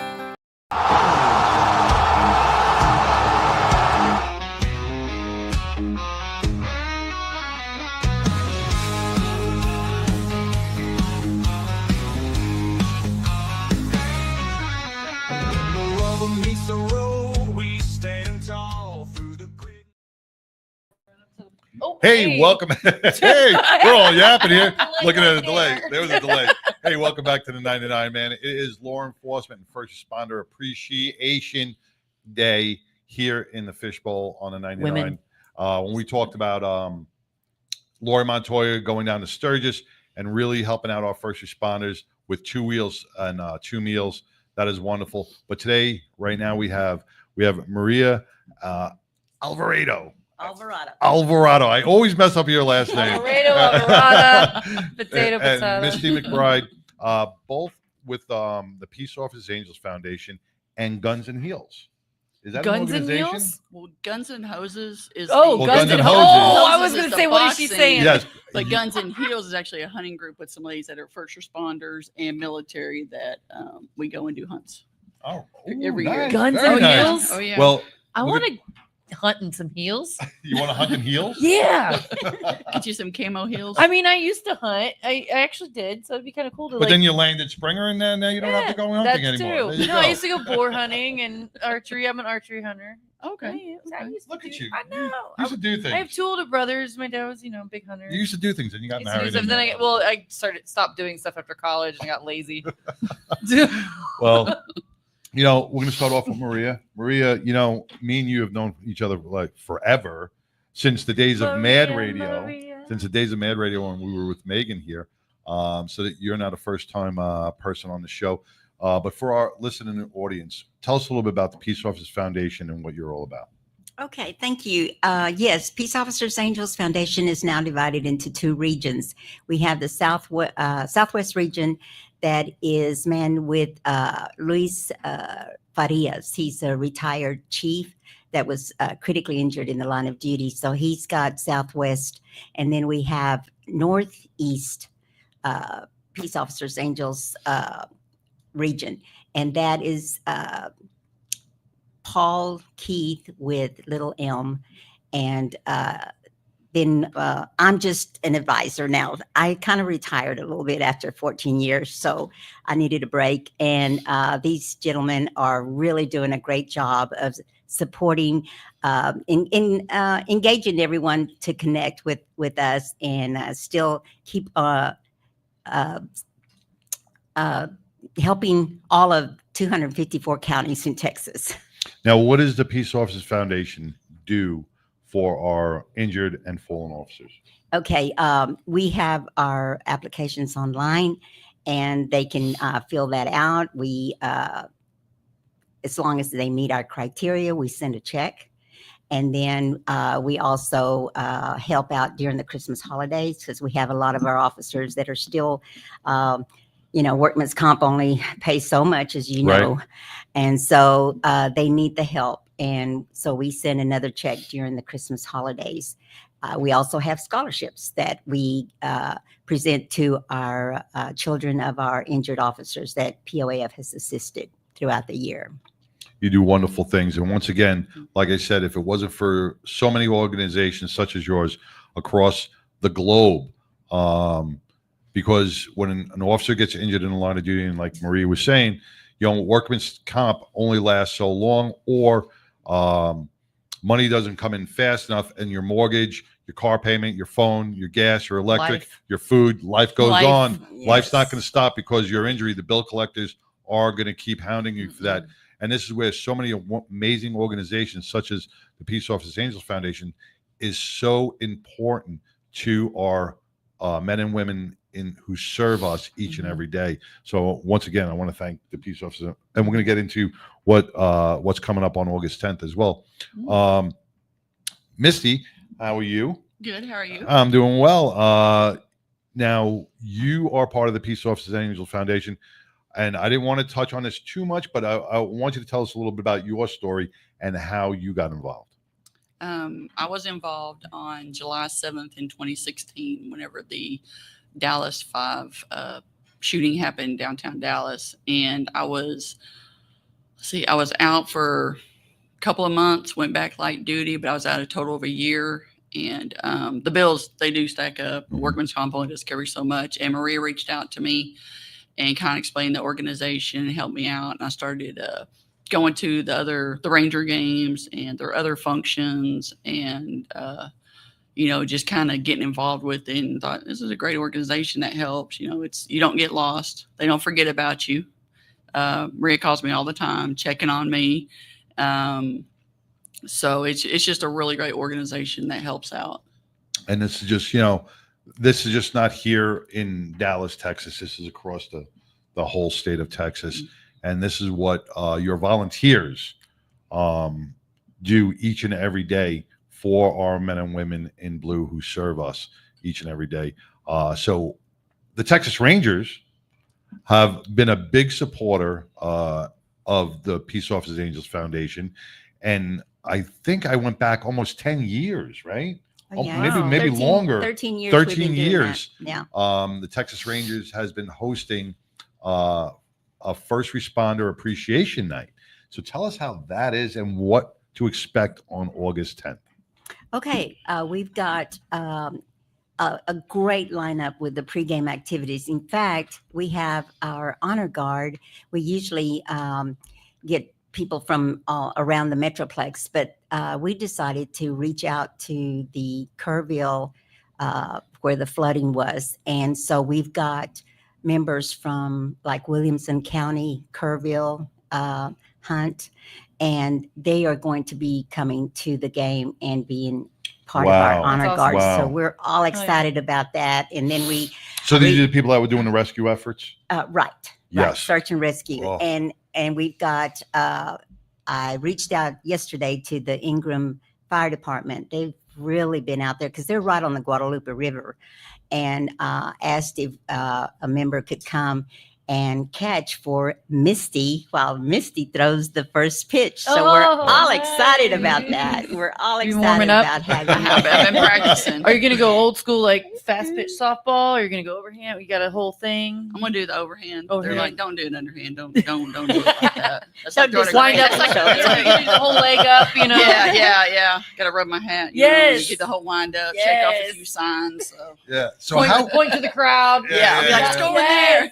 And then No, right no, before you go, I ride with 99. Throw the ball. how got cool it. would that be? That would be That would be awesome. awesome. That would be awesome. I'll yell as loud as I can. I don't know So who's John- going to hear it. But. We'll hear it. So, John, we're excited because all the tickets that are sold through the theme nights, Peace Officers Angels Foundation benefits with $6 from each ticket sold. Ooh, I love a good theme night. Yes. And then, that's the caps and the challenge coins. So they have their choice of what cap they want. We've got the law enforcement, fire, and dispatch caps. And but we have our own link. POAF has their own link, and I think you shared that. If you could put up that, yeah, it's got the link I think there. it's got right on there. We're going to put up the flyer right now on how you can get tickets, how you can support, and how you can go to this game. It should be right up on the top on the flyers. Got it? First responders. Yep. First responders appreciation night. And the link on how to get the tickets and how to get the ball caps, everything is right on that flyer. So this is going to be August 10th. Now you got to remember, the money that you buy on it, spend on the ticket, that's and the swag, it's all going to go back to our law enforcement officers throughout the state of Texas. You, by purchasing this ticket, will help a family enjoy a game with the Texas Rangers. Hopefully they win, but you'll be able to be out there, see a game like you've never seen before. You're going to see Misty come out there and throw the first pitch, right? Mm-hmm. Yep. Now, have you ever? So cool. I know, but just think, you're going to be in front of what I don't know what. Don't that make her holds, like nervous. 50, Don't 60,000 people. You and the catcher. You and the catcher. No, you Yeah. don't. I'm a big Bang Theory watcher. You know, I watched the Big Bang Theory, and one of the characters on there was going to throw out the first pitch, but he just couldn't make it. He couldn't make it, and he had a robot do it. Do you think you can do the I've got it. You got it down. I've got You've it. been in the gym practicing. Snap! I got to throw it 60 feet. I've got it. John, if a 75-year-old can throw it, I threw it at Rough Riders, and it actually And she got made to the It went. catcher. It didn't hit the dirt. And I thought, oh, this little old lady's Yes. going out there, and they're going to make fun of me. And what is she doing out there? She can't throw the ball. But I actually got to the pitcher. Fantastic. All right. Yes, So you still yes. got it. Don't But- you doubt them. But that is such it is such an honor. It is such an honor to be able to throw at that first pitch and be a part of such a ceremonial game. I mean, how does that make you feel when you what'd you do when you said, I got to throw out the first pitch? What was your first kind of reactions? I was excited. What am I going to wear? Yeah, I know. What do I do? That's what I would think. What do I wear? Do I wear my hat? Do I not? What do I do? How hard do I throw it? What do I do? Where do I stand? What's going on? So Well, I guess Pitbull's a little hungry. I gave him a pit. Pitbull's a little hungry. All right. Thank you, guy. All right, man. Be good, brother. And she'll be got wearing she'll be really wearing a quiet. jersey with McBride on the back and her badge number on the back when she Yes. throws that pitch. That's what we. I'll be that's all what we gotta do. excited. I got to do good, or I can't go into work Monday. Now you worked for DART, and now you are a sergeant Yes. in the marshal's office. Yes, the Dallas County Fire Marshal. And how long have you been doing that? About 3.5 years. I've Nice. been over there. And you're part of the training program over there? Yes, I do. I'm the administrative sergeant. So I do their training, their hiring and recruiting, basically whatever. Like I heard on the last thing, y'all were talking about all the tourniquets. Mhm. I'm real big. I do. We do the alert training for all of our people. We do the air. I actually, when I was at DART, because I used my tourniquet that night, we didn't have them issued at the time, and actually, they got a bunch of them donated. And the doctors, one of the doctors actually that worked on me, went and showed everybody how to put on a tourniquet. So you used a tourniquet that night? I had a tourniquet in my pocket, and a couple of guys came up, and I grabbed it and threw it at them and said, "Put it on." And they stared at me, and I was like, "Okay, do this." And my arm, it's broken, so I'm trying to put on a tourniquet. You mind if we touch on this a little bit? No, I'm good. with it. So many people know that horrific day here in Dallas when we lost 5 heroic officers as they were ambushed in a Dallas street during a protest. Misty, you were there. You were one of the 9 Yes. officers who was shot and wounded. You were critical for a long time, right? I was I was catastrophic. I was the most catastrophic person because I was shot 4 times that night. Wow. That's crazy. That night during the protest was just a day out, keeping the crowd under control. Can you tell us a little bit about what happened that night with you? It was just a normal night, and I remember I had gone to eat, and I came back, and I had taken Brent Thompson. He's the DART officer we lost. He gave me his car, and I drove like 2 blocks down to go eat. It was one of my other partners. I came back, was giving Brent back his keys. I was like, "Hey, I want you to ride in." He's like, "Okay." And he was on the phone with his wife, Emily, at the time. And I plugged my phone in to charge.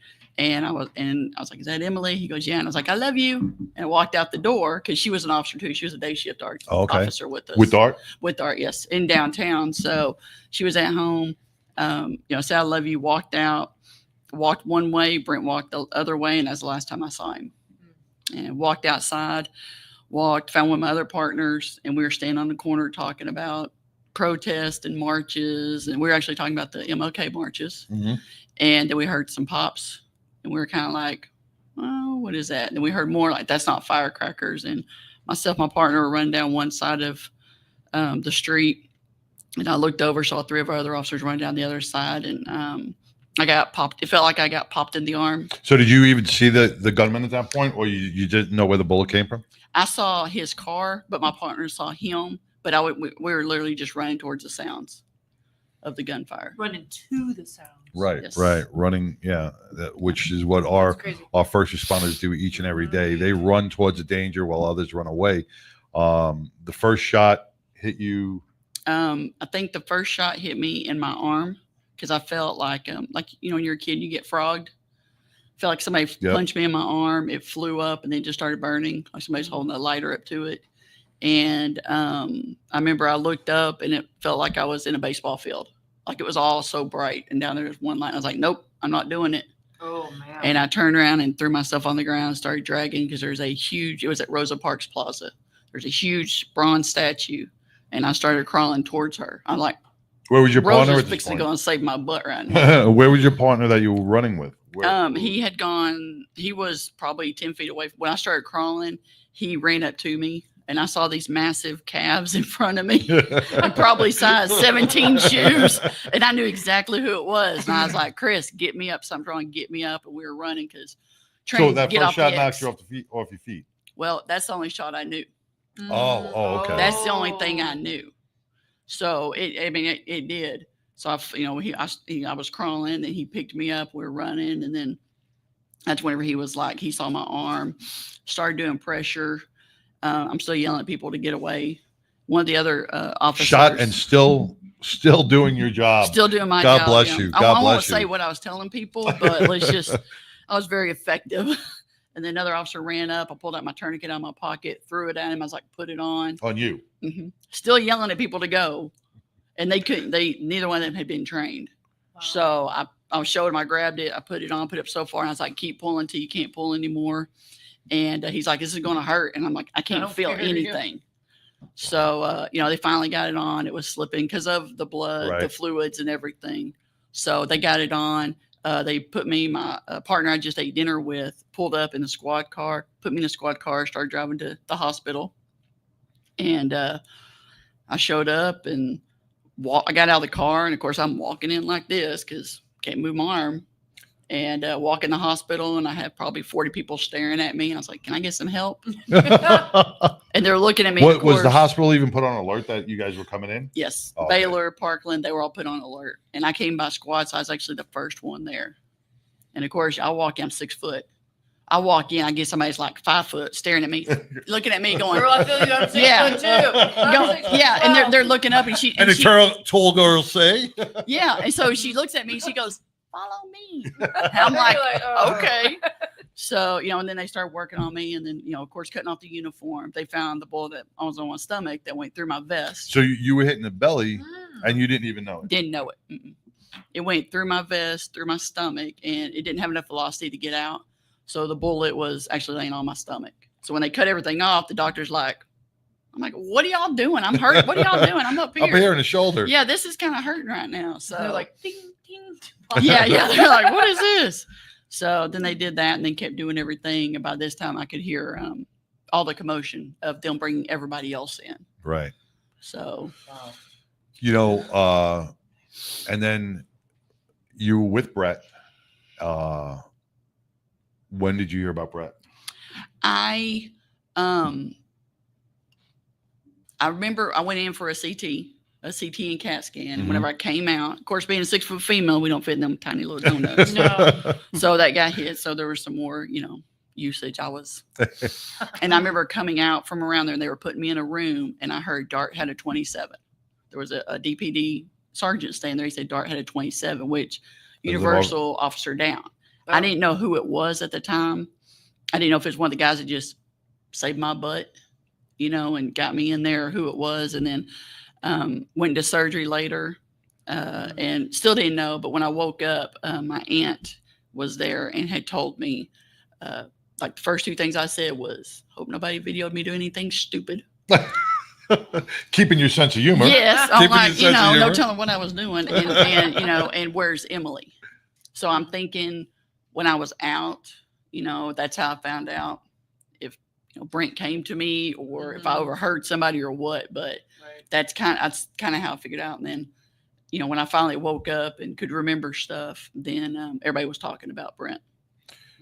So you really didn't know about the whole the whole scene until after you got out of surgery. You didn't know really what happened and that other officers were shot and piecing it all together. Right? Oh yeah. Because this happened. Because it happened so fast. Yeah. I mean, it was 8:58 on Thursday.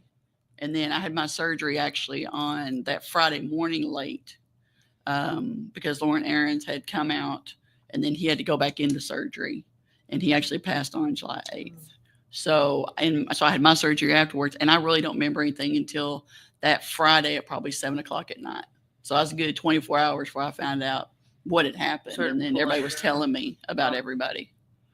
And this is why it's so important for the Peace Officers Angels Foundation and all the organizations out there and the Texas Rangers to appreciate what our law enforcement do each and every day. Our law enforcement get a bad rap from the news media. They're vilified by different political opponents for their own agendas.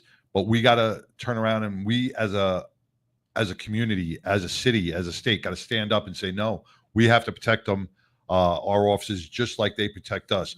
We sleep well at night. We put our head down on our pillow at night, knowing that we can call 911 if something happens. These men and women are cut from a different cloth by God. They are the ones who will lay down their life. They're not asking who you voted for Right. or what you do or what you on your extra time do. They are helping you no matter what. Right. That's who I want. I don't care who's helping me. That's right. The brave people that do not fall into that stigma or that rhetoric of racist police officers or any.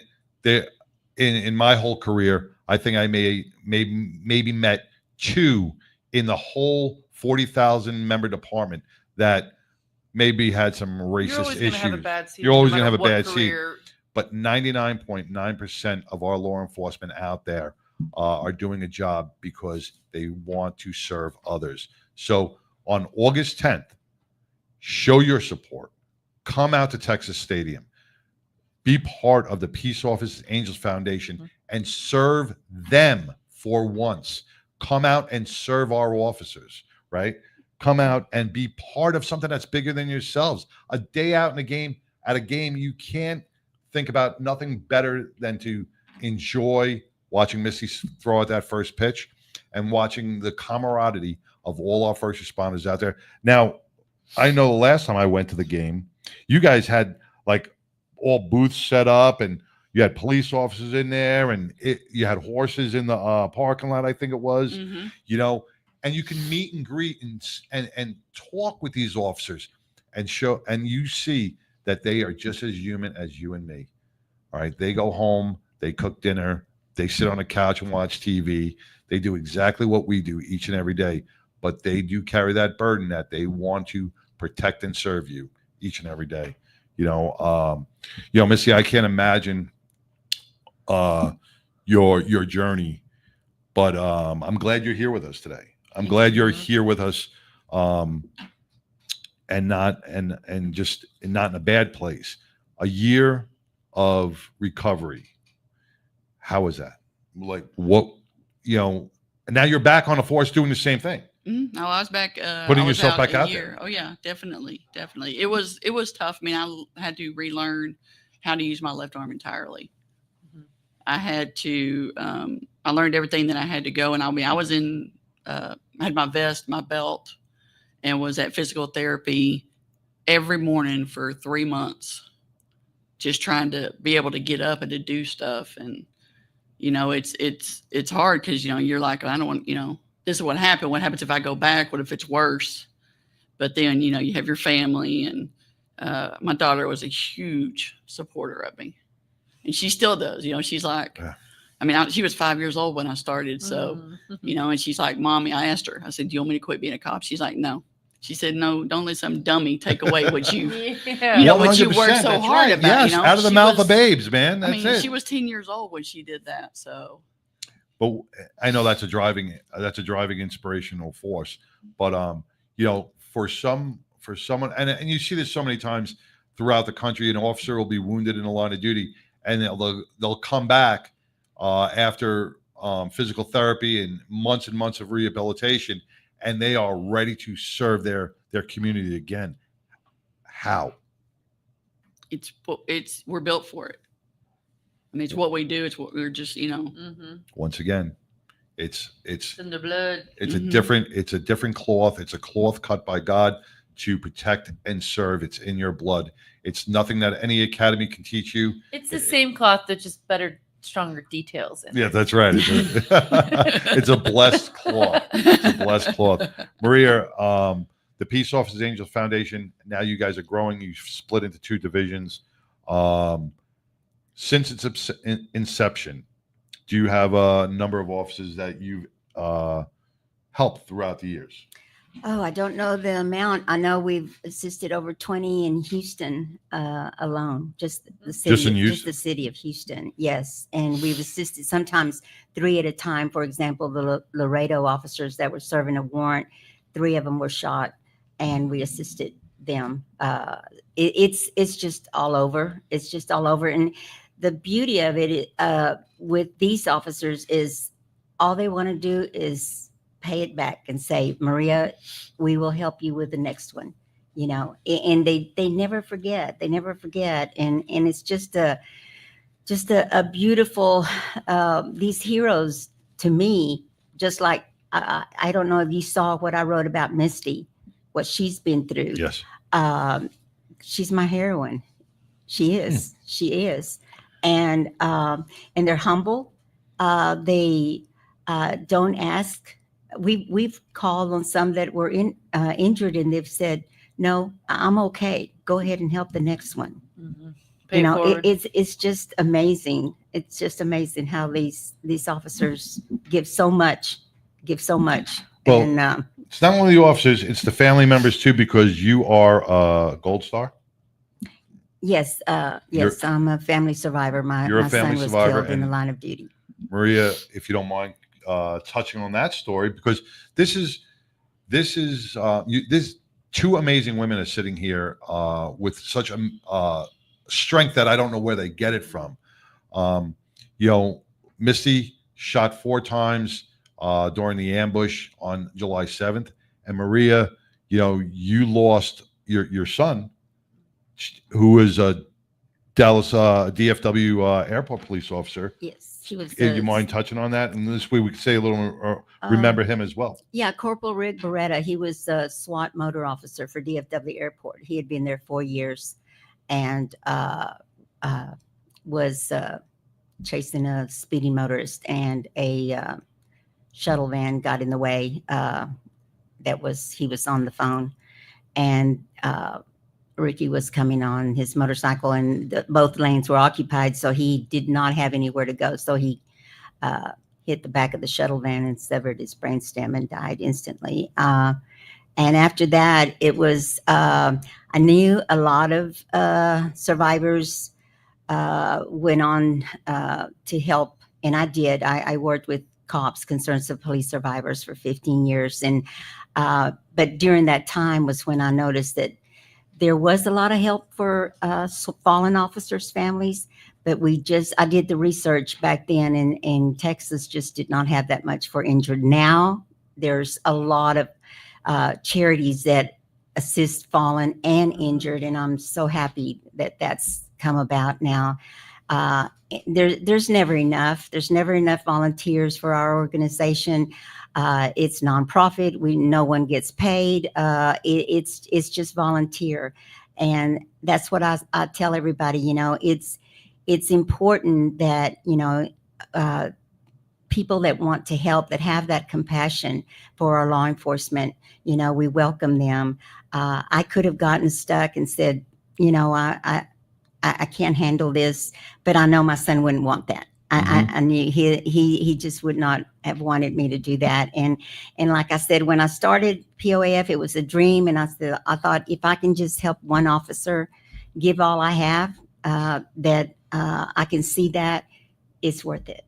Yeah, you got Mad Dog Meek on here on our feed right now. He is a law enforcement officer up in the Rockwall Rowlett area, and he says it's not just a job, it's a calling.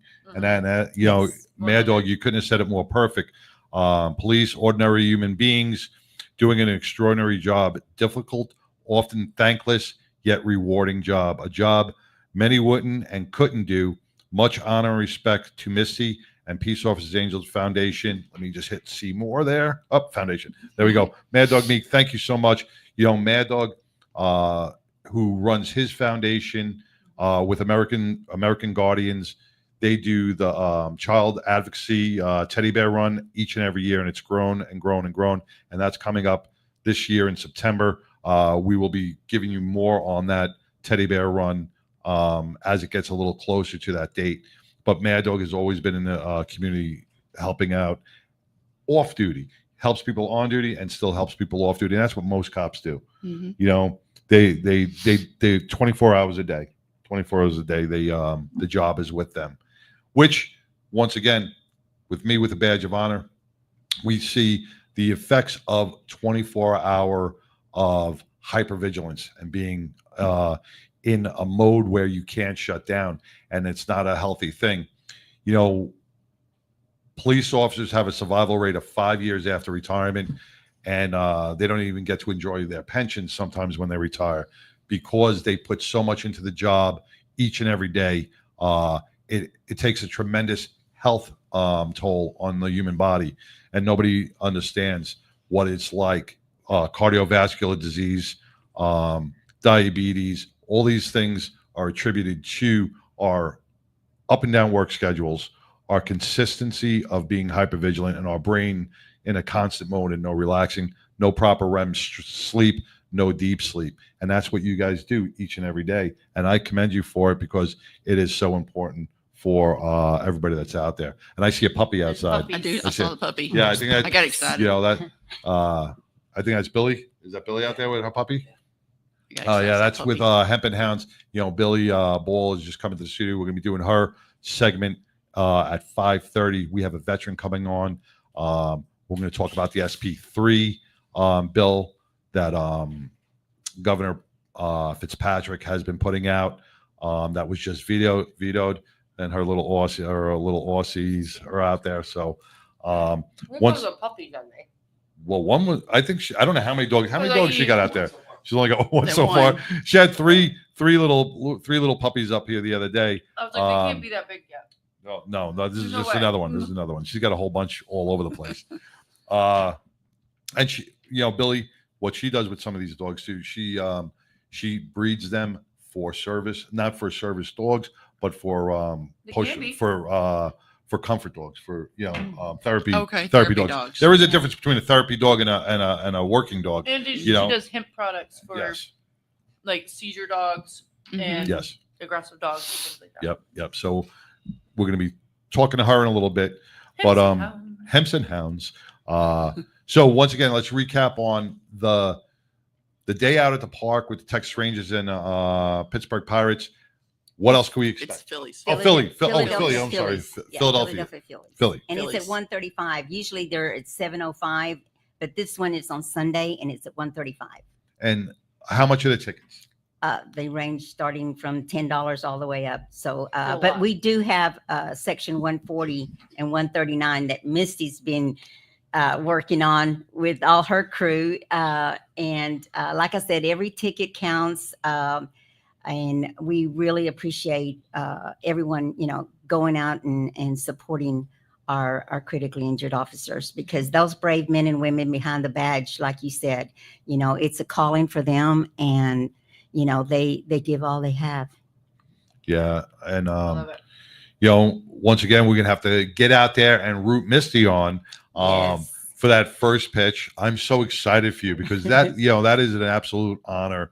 You know, it's like your mom carrying the Olympic torch. Mhm. You know, that's an honor that not is bestowed on everybody, Mhm. you know, Community heroes. and to throw a first pitch out at a Major League Baseball game it's an honor, but a well-deserved honor. You know, this is something that, you know, you have, and I hate to say the word earned, but because every first responder deserves this honor, but I know you're going to be out there throwing the Recognized. ball for every single first responder throughout our country, Exactly.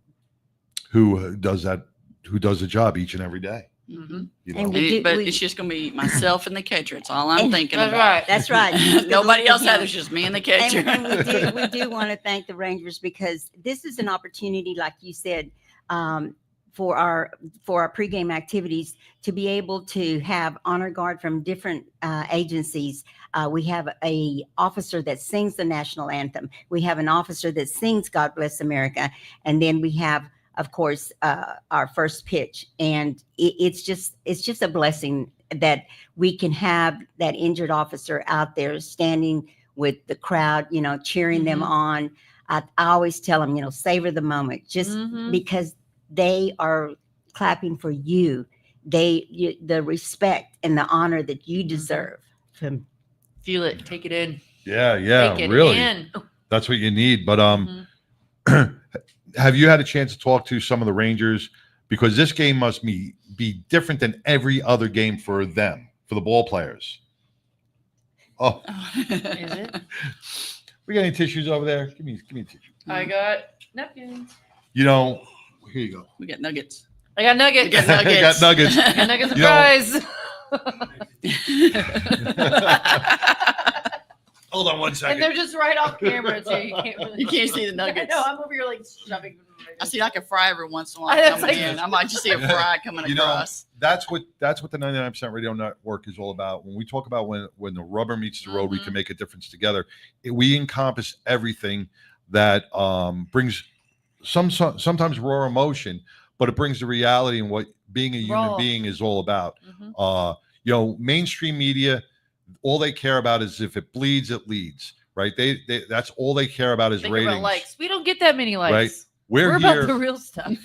We're here about we get real, and we want you to understand, our listening audience to understand that the people that we bring on this show each and every week are the ones that are out there serving your cities, serving your communities. They're not the TV stars of Hollywood that are just writing check. Right? They're not paid actors. We don't have a budget. We bring real people in here to share their real stories, and that's what it's all about. And you have to get off the couch.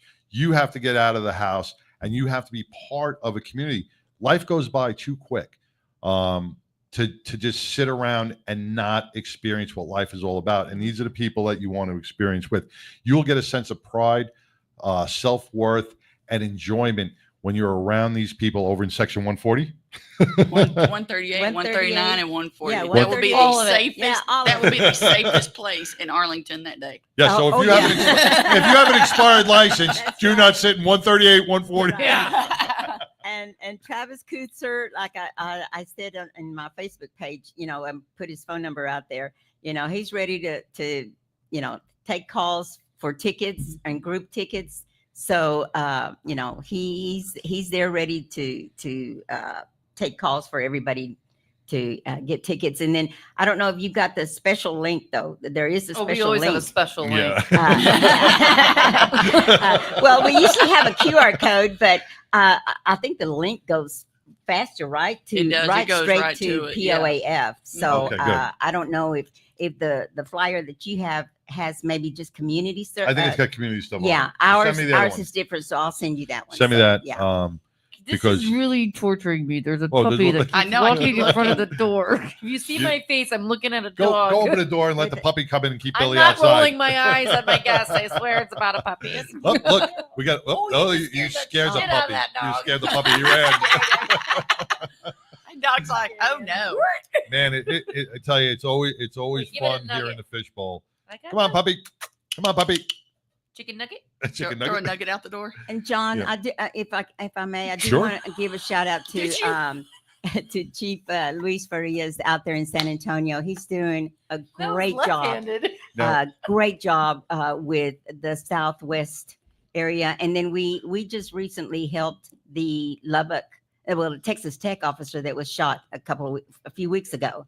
We just assisted him, and he just went home from the hospital, I understand. So that was a real blessing there. But Luis is just really working really hard to make sure that everybody, and we're trying to get the Houston Astros to have a first responders appreciation day as well. And we can, that can be a great fundraising experience for us as well. Texas will step up, man. I know it. Texas will definitely step up. Once again, get out there. Luis, what's his name? I forgot. Yeah, he's been on before. Yes, he was on. He's a double amputee. Yeah. Yes. he is, and he still wanted to serve. Yes. He still wanted to serve. We have all these officers out there, no matter what their disabilities are, they still want to get out there and they want to serve their communities. And it's an honor to be able to bring their stories throughout the 99 and share them with you, because this is what it's all about. Turn off the bad news. We have the feel good stories right here. Even though they get raw, we have the feel good stories, because everything ends up, and I hate to sound like a massage parlor, but everything ends up with a nice happy ending, At no charge. At no extra charge. You get free happy endings on the 99.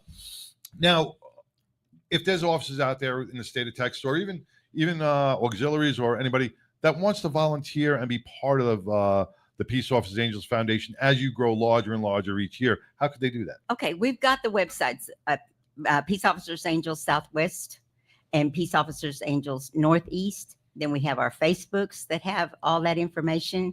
And I do want to say I always, whenever I speak anywhere, my favorite scripture is Proverbs 3:27.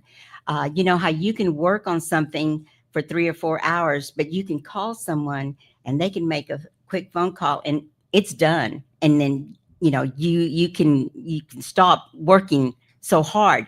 And Proverbs 3:27 tells us, do not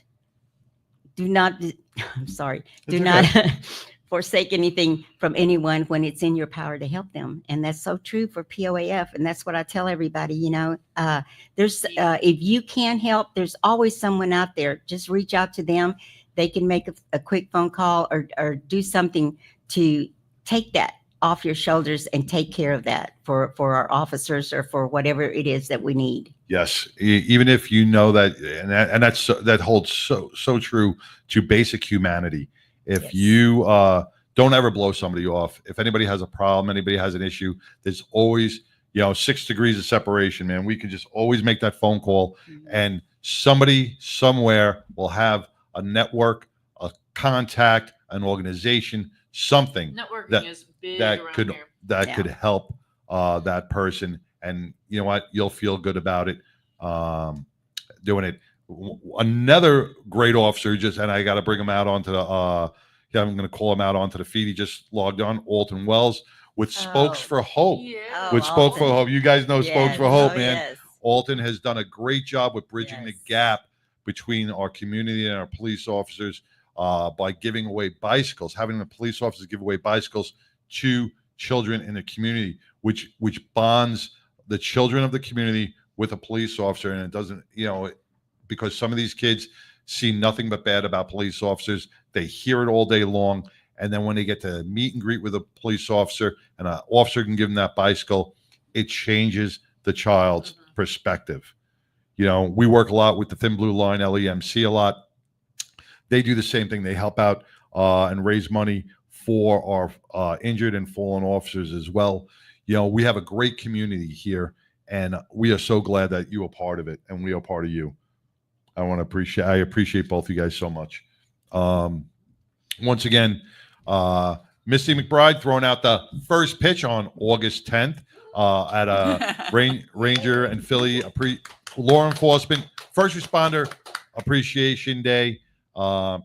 Maria, I can't thank you enough for 15 years. 13 years with giving back to our law enforcement community. It has just been a pleasure. It's been a great journey.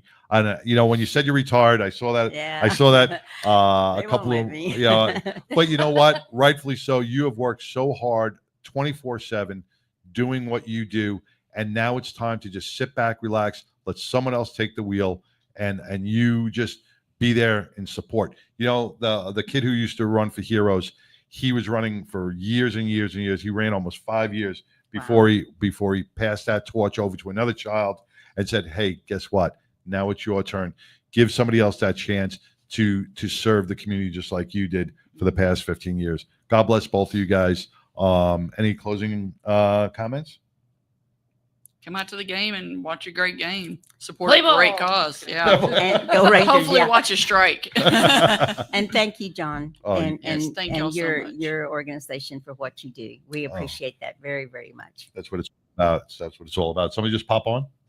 Oh, okay. All right.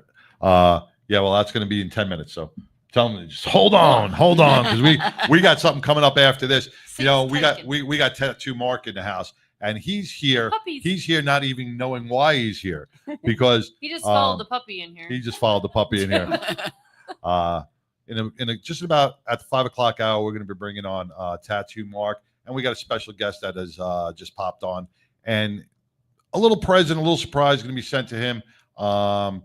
And he doesn't know what it is. So it's going to be like that Geraldo Rivera thing. We're going to open up a box. We don't know what's in it. We do not know what's in it. We do know and we hope it's not empty. This is not it. This is not the Who's Your Father show? This is Oh, not yeah, it. yeah. It could be a deal. Tattoo Mark, you are the father. Of what's in the box. Once again, don't go away. Don't go away. We got a lot of show left, and we got Hemp and Hounds coming up at 5:30 with Billy Ball, the puppies, and a special guest calling in. And we're going to talk about the SP3 and the THC and the CBD laws throughout Texas. So stay tuned. It only gets better.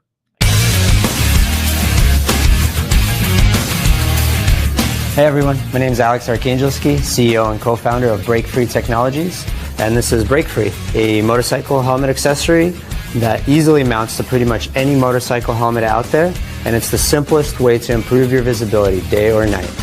Break Free's got a sensor array built into the unit itself, so there's nothing to mount to the motorcycle, there's no wiring, everything is inside the unit. It's got 100 ultra bright LED lights that light you up during the daytime and nighttime. Anytime you slow down, Break Free activates, no matter how. Engine braking, downshifting, regular braking, emergency braking. You slow down, it turns on. Break Free is a small company. We're only 4 co-founders and 1 employee at this point, and we're all passionate motorcycle enthusiasts. We love riding, and we've created this product for our community. We wanted to make sure that motorcycle riders are safe and seen out there on the roads. We saw a huge need for visibility, and that's why we've created this product. Leather Up will keep you safe while looking great with a huge selection of armored and casual flannel shirts. From beaded to sleeveless, Leather Up's got badass gear for all riders and all seasons. Leather Up with 3.5 million customers since 1999. Iconic biker brands like Milwaukee Leather and Hot Leathers to give you the largest selections anywhere. Comfort, variety, classic styling, and affordability with free same-day shipping on orders over $100. Visit leatherup.com and use the promo code MAYHEM for 20% off. I was in an accident 12 months ago to the day. I was driving on southbound Santa Fe, and somebody did a suicide left in front of me, and I T-boned him at 45 miles an hour. From that point forward, I don't remember anything for the next 18 days because I was in a coma. She broke 9 bones, lacerated my spleen, put me in the hospital for 21 days. I remember none of it. Biker Down was founded in 2011 after riding several rides over the summer and seeing, tragically, my friends get injured. And I felt that there was a need missing in Denver and in Colorado for an organization that helped the biker community. As you may know, the bikers are one of the most charitable entities out there, and what we do is provide them a variety of services such as medical equipment, financial assistance if necessary, and a plethora of resources to help them stay afloat during the hardest time of their life, which is their recovery. You know, my biggest hope is that I'll never get another phone call that a biker's gone down, but you know, that's not realistic. So I think my true realistic dream is that we can help as many as we can help, because it is life-changing for them. Certainly donating and volunteering your time, and even if you can't do that, attend our events. You know, attend our event and get a $20 t-shirt for your $20. You know, those kind of things make a big difference in a small nonprofit like ours.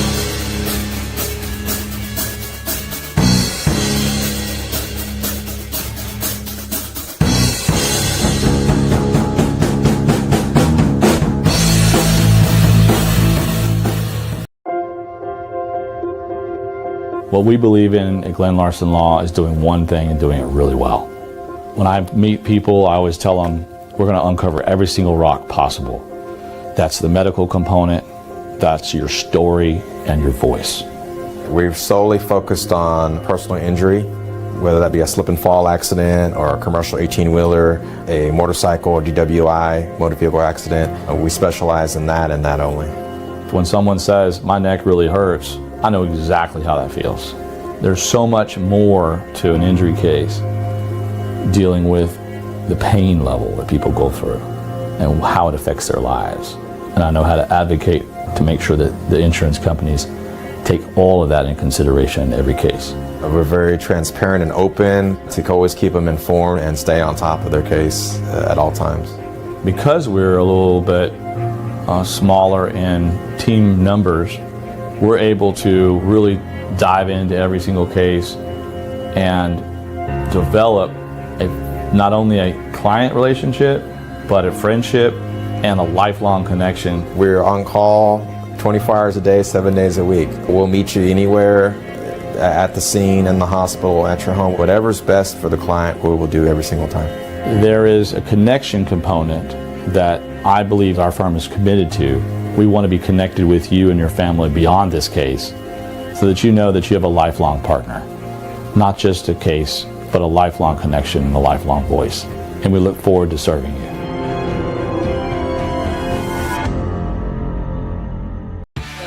My name is Carol Saint, and I ride with 99.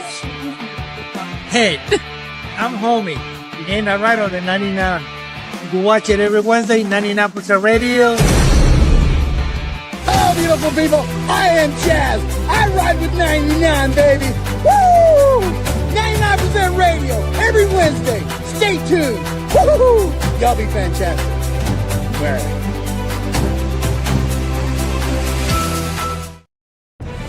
Hi y'all, I'm Celeste and I ride with the 99. Hey, this is Tex McDormand with Octane Mania, and I ride with 99.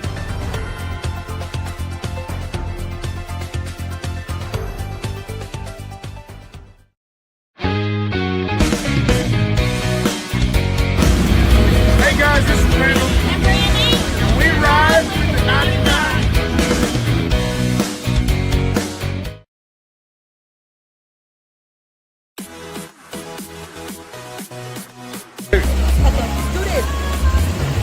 Hey, I'm Amber. I'm with A.O. Special Pickles and I ride with the 99.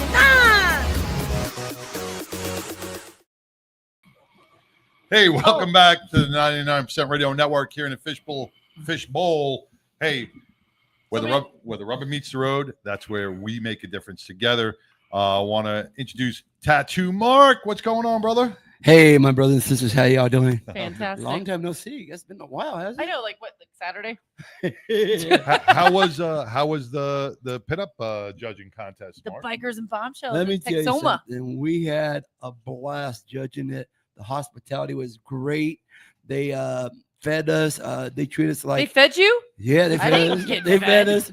They actually treated us like kings and everything. Just an amazing people. And I got to give a shout out to Micah here in Bedford, bro. They love you out there. I'm telling you, you have a lot of good reputation out there. That's Keep because going. Amanda is our girl. Was it Amanda? Amanda is our girl that invited you. Oh, She okay. kind of runs a lot of, in my opinion, runs a lot of the marketing fun stuff with all the Right. Harley Davidsons. She knew Micah. Micah recommended me to go to Oh, Texoma, okay. and that's how we So all. it's like it was a whole family like a big old, affair. like a big old chain, right? There you go. It's You know. all who you know. But no, the guys that I brought out there, Oscar and my buddy Jose, Joe, and they had a lot of fun. You know what? But you know what? from we were Rowdy there. Nation and Yeah, we were there, and I saw my buddy Springer. What's up, my boy? Love you, Springer. You're my brother. He was out there. All right. Well, without further ado, man, I want to, we brought you here for a reason. Let me bring on Stitch. Hold on. Wait. Bring on Stitch. We got Stitch from the UK. Oh, wow. Peter Colley from the UK. Stitch, you there, brother? Yeah, I'm here. How you doing? How you doing, brother? How's everything going in the UK? It's all good. This council of lark's really painful, though. Being a politician's never a good idea. Why would you do that? I don't know why you would do that. I love his accent. Well, Stitch, I received a thing in the mail from you. And it wasn't ticking this time. It wasn't ticking this time. Yeah, it wasn't. He got your package. I got your package. Hey, you leave my package alone. You stop fiddling with my package. You got a big package. And this thing went through hell. Yeah, but before we give him your package, hold on one second. Oh yeah. Close it.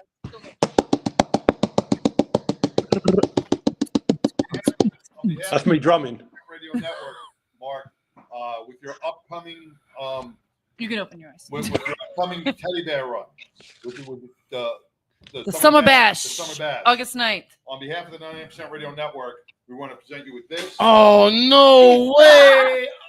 Figured you can't have something like that that's handmade. Right? So you could take a marker, and we want everybody that's going to be at the bash Sign to it, autograph please. this for Tattoo Mark. Oh, man. You know what? Thank you, guys. Hell yeah. That's what it's about. There you go. Thank you. Oh, but there's more, buddy. There's more. Oh, my God. Guys, like Christmas came so soon. Well, Christmas in July. Last day of July. That was the presentation. That was the presentation from the 99 to you. But Stitch, Oh, puppy, I know. is gonna wanted to deliver this package to you as well. You might need something to open it with. You might need something. A razor blade. have a razor This blade? thing is like wrapped like 75 times, and this poor puppy is like, "Where's my owner?" Yeah. When this package came in the mail, all I thought was, "Where's Wilson?" Castaway really went into my mind. I'm like, this thing was floating across the pond. She's crossing things out. Scrabbling off my address. No, look at the address. Cut it for me. Cut it for me, brother. All right. Well, I'm gonna give you the honor. I'll start it for you. Okay. This is for you. And Stitch, All right. Stitch, start giving us a little background. Well, don't say what it is. No, without saying what it is, it's based on when Sideshow came over to the UK and I acted like a butler for him, bringing him coffee in the morning in big cups. They were big cups. We've only got big cups in the UK. And then there's many stories about what he's going to open and what it's for. These ones are because Mark does so much for everybody else. He double bagged it. I had to. The last time I sent it, it got broken open by your customs. They don't trust the British. Apparently, we can't send tea over either. They won't let us send tea to you. You're really crazy with those scissors. Too many sharp objects flying around here. Teamwork is dream work. What's she like at Christmas? I bet she opens her presents properly. Did you double or triple bag this package? I always double bag my package. Here we go. Thank you, Pitbull, for the honor. Open my package. You're welcome. All right, wait. That looks really dodgy. Saying looking at your package. Hold on, before you open it. Before he opens this, Stitch, say what you got to say. Well, these are because you do so much for everybody else, and I just thought it was about time that somebody gave you something. These do have a big meaning, and you will have seen some on the show. We did give them out to children, but we're also now giving them out to people who help children and who help first responders, whether they be blue light first responders or veterans or serving military personnel that are suffering from PTS. Well, you know what? You're absolutely right. I've never gotten a surprise in my life except when I was a young kid. I'm the type of person that gives out surprises, but this means a lot to me. My brother Stitch, man, I love you, brother. I don't know what it is, but when I open it up, whatever it is, it's the meaning that counts to me. I don't care if it's just a card. It's the thought that counts. And brother, thank you so much from the bottom of my heart. Whatever it is, I'm going to cherish it as long as I live. Here we go. All right, let's open it. He's too excited. There are letters as No well. way. Now, He got me bears, man. well, these are special.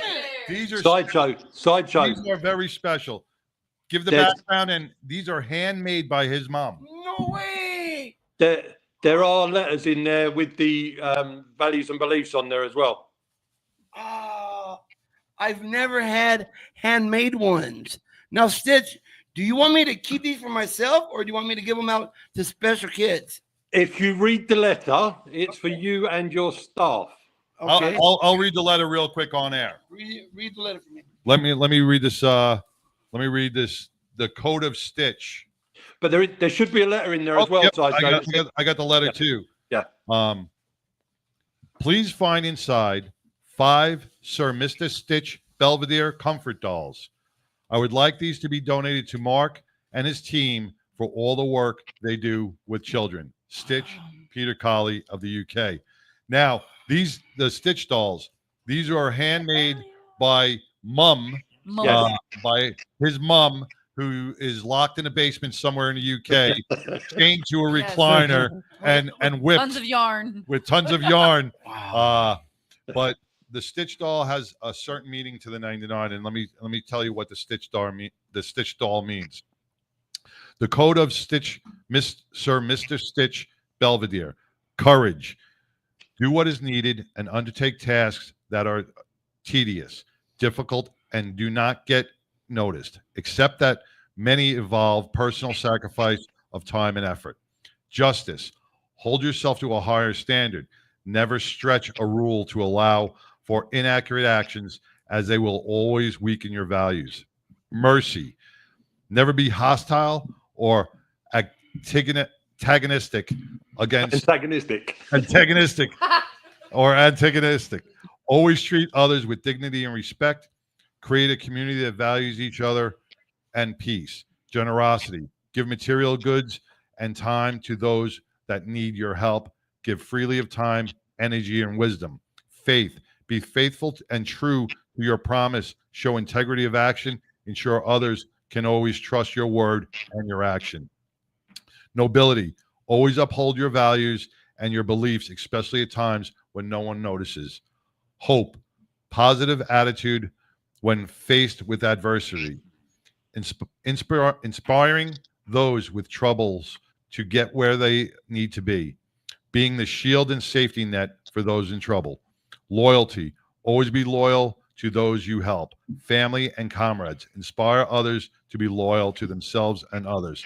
Help all before self. Sir Mr. Stitch Belvedere will always be here to help those in need. Remember, if you could be anything in this world, be kind. Please remember, a supporter of Sir Stitch Supporters Club on Facebook. Wow. So these are his rules right there. That's Yeah.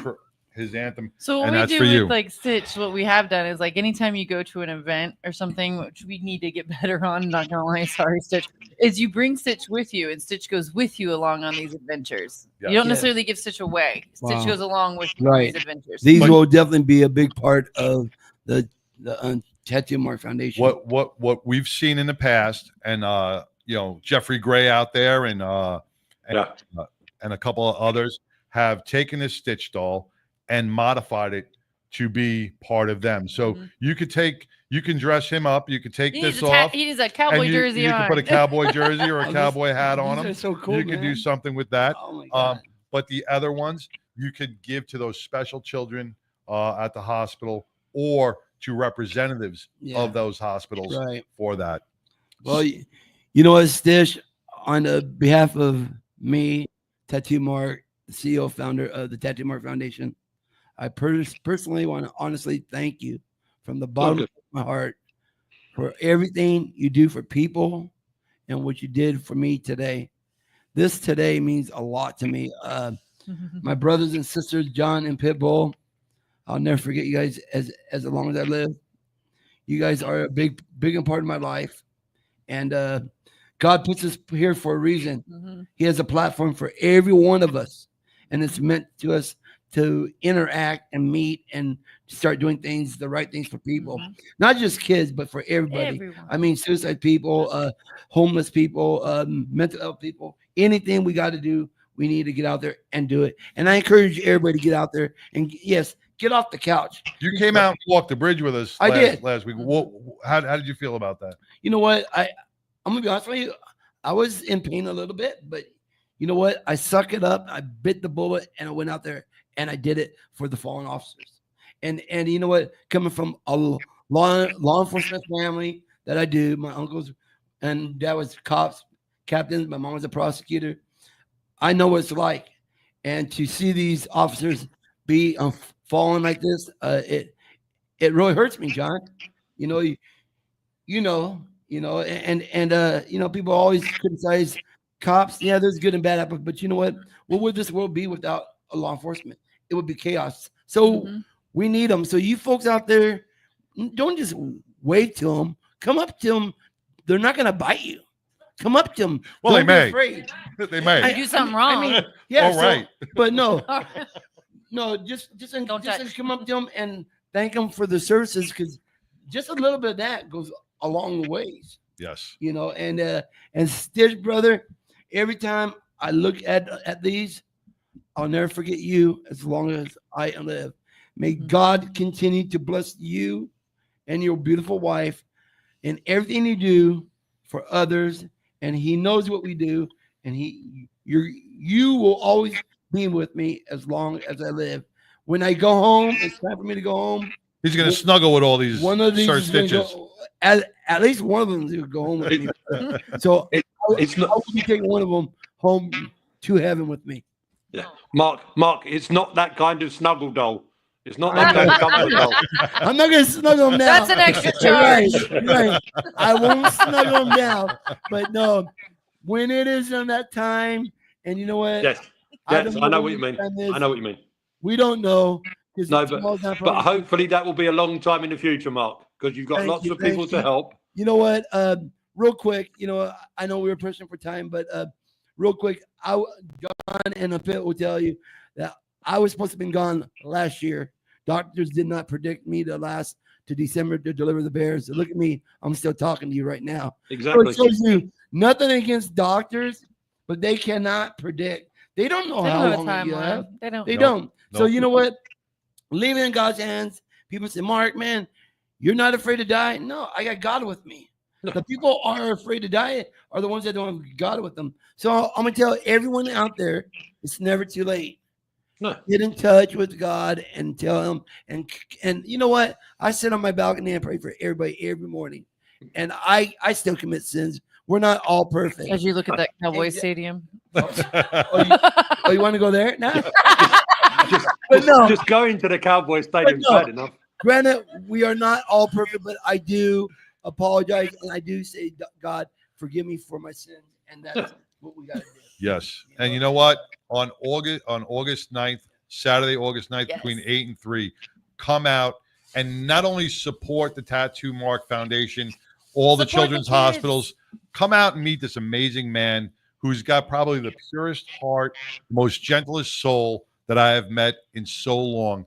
You know, when you say paths cross for a reason, there is a reason for this path. And you know what? I'm glad to take your journey with you, brother. Well, you know what? Always. I always say when it's time for me to go, pass the torch on to someone else. Good. It's time for you to know. go. The Mongol. Hold on. Wait a minute. You got to give this one. Tick, tick, tick. Pitbull. Hold on. Pitbull. Oh, I got you are official now. Look at that. Look at that There shirt. you go. Sideshow. Here you go. Here's yours. Official You guys got board it well. member. Oh, look at that. And then one last. Please, I got this for Cool Pappy, and the crew. All right. Captain Mark. That goes to Cool There Pappy. you go, baby. All right, man. Thank you so much. We're all getting treats. Stitch, again, thank you so much. Pitbull, John, I love you guys from the bottom of my heart, man. You guys are a family, and you guys are always will be. Come out to August 9th. Come out to all stores out there, and I'm going to let him take it over because it's Mongo time. Well, now. thank you for letting us take that over on our show. Stitch, I know it's like 11 o'clock in the UK. I want to thank you for joining us. I appreciate everything you do. Past his bedtime there. Yeah, and the one thing I got to say about the UK is USA, USA, USA, USA. Do you want to buy some tea? UK. Brother, I love you, man. Thank Cheers, you. side.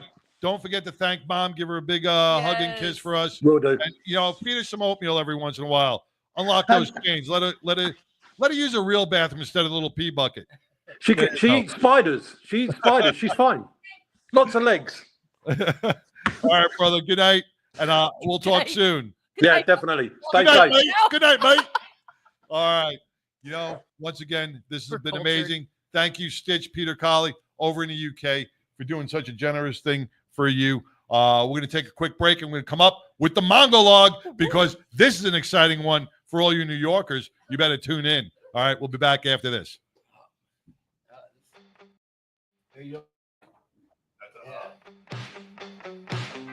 Biker Wolfpack Law is a safety organization founded by myself alongside Robert Howell, with the primary focus of motorcycle safety, advocacy for injured bikers, and just general protection for those injured while riding motorcycles in the great state of Texas. Biker Wolfpack Law is a division of Glenn Larson Law Injury Attorneys, which is my firm. What's different about Biker Wolfpack Law is it's a community-based, event-based connection component to make sure that motorcyclists have all of the safety information they need, all of the legal information they need, and frankly, if needed, that full-blown legal advocacy in times of injury through no fault of their own.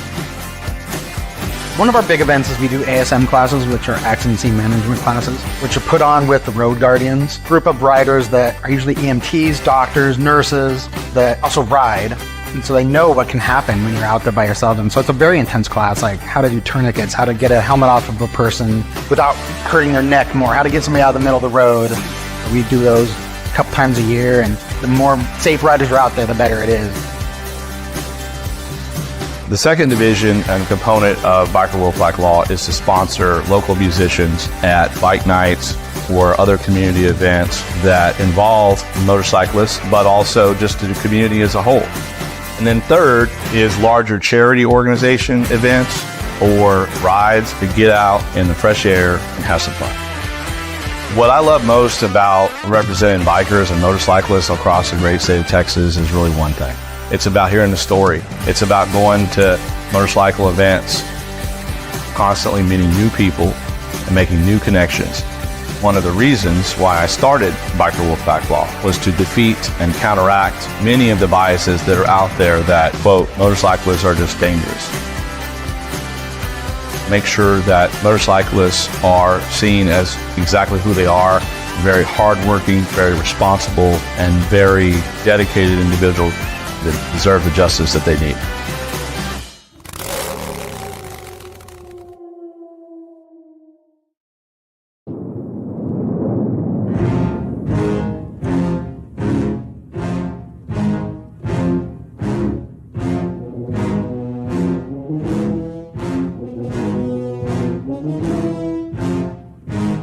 Mongo! Santa Maria! Never mind that shit. Here comes Mongo! Hey, welcome back to 99. We are about to do the famous Mongo Log with Mongo all the way out in California. That's his. Yeah. That's his. Don't forget. Hey, you guys almost screwed me up. Because I'm listening to your rundown on what's coming up on the show. And you're telling me you got Hemp and Hounds, and you got a special guest, and you got this, and you got that. And I'm like, shit, they might not even get to me. So I go to the bathroom, I'm getting a snack, I'm taking my time, and all of a sudden I hear my music. I'm like, holy shit. So here I am. Well, I told you, I sent you, and I said you're going to be on at 5:15. That was your time slot. I don't know what is happening here. When did you send that to me, brother? I think it was in your email.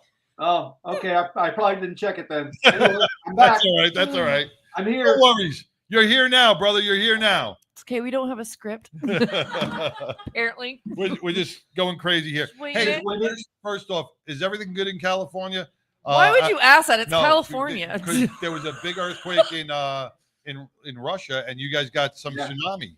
I was actually watching the news all night long last night. I knew that we would be okay where we were because we're actually on a hill. But I think we got like maybe a couple of 2 to 3 foot waves, and that was it. Oh, okay. So there's this guy I follow on TikTok. I can't remember his name. I'll figure it out. It's not that important. But he basically was in corporate America, and he cashed in his 401, cashed in everything because he found he had like a disc that could maybe paralyze him.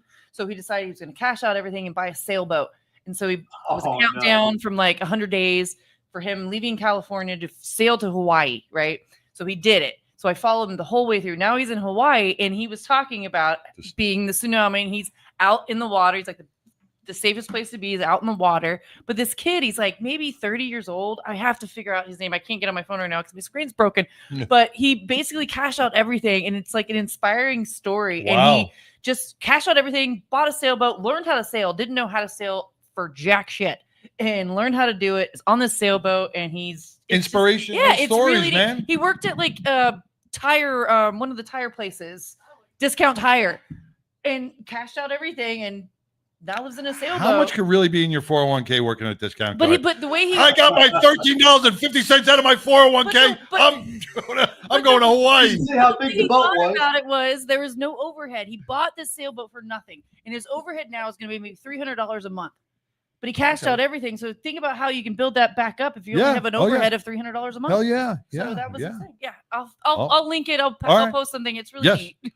Well, Mongo, I'm glad you're safe. I'm glad everybody's safe. I am so excited about this Mongo log because it really touches what's going to happen to New York on election day if this goes through.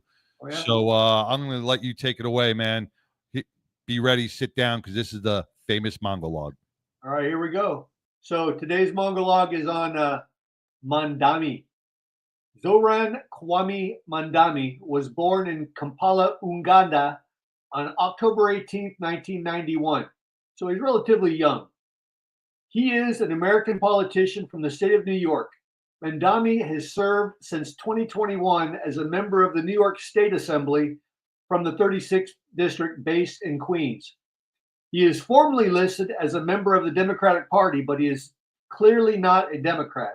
He is, however, the Democratic nominee for the mayor of New York City in the 2025 mayoral election. Previously, he has worked as a housing counselor and as a hip-hop musician before he entered politics.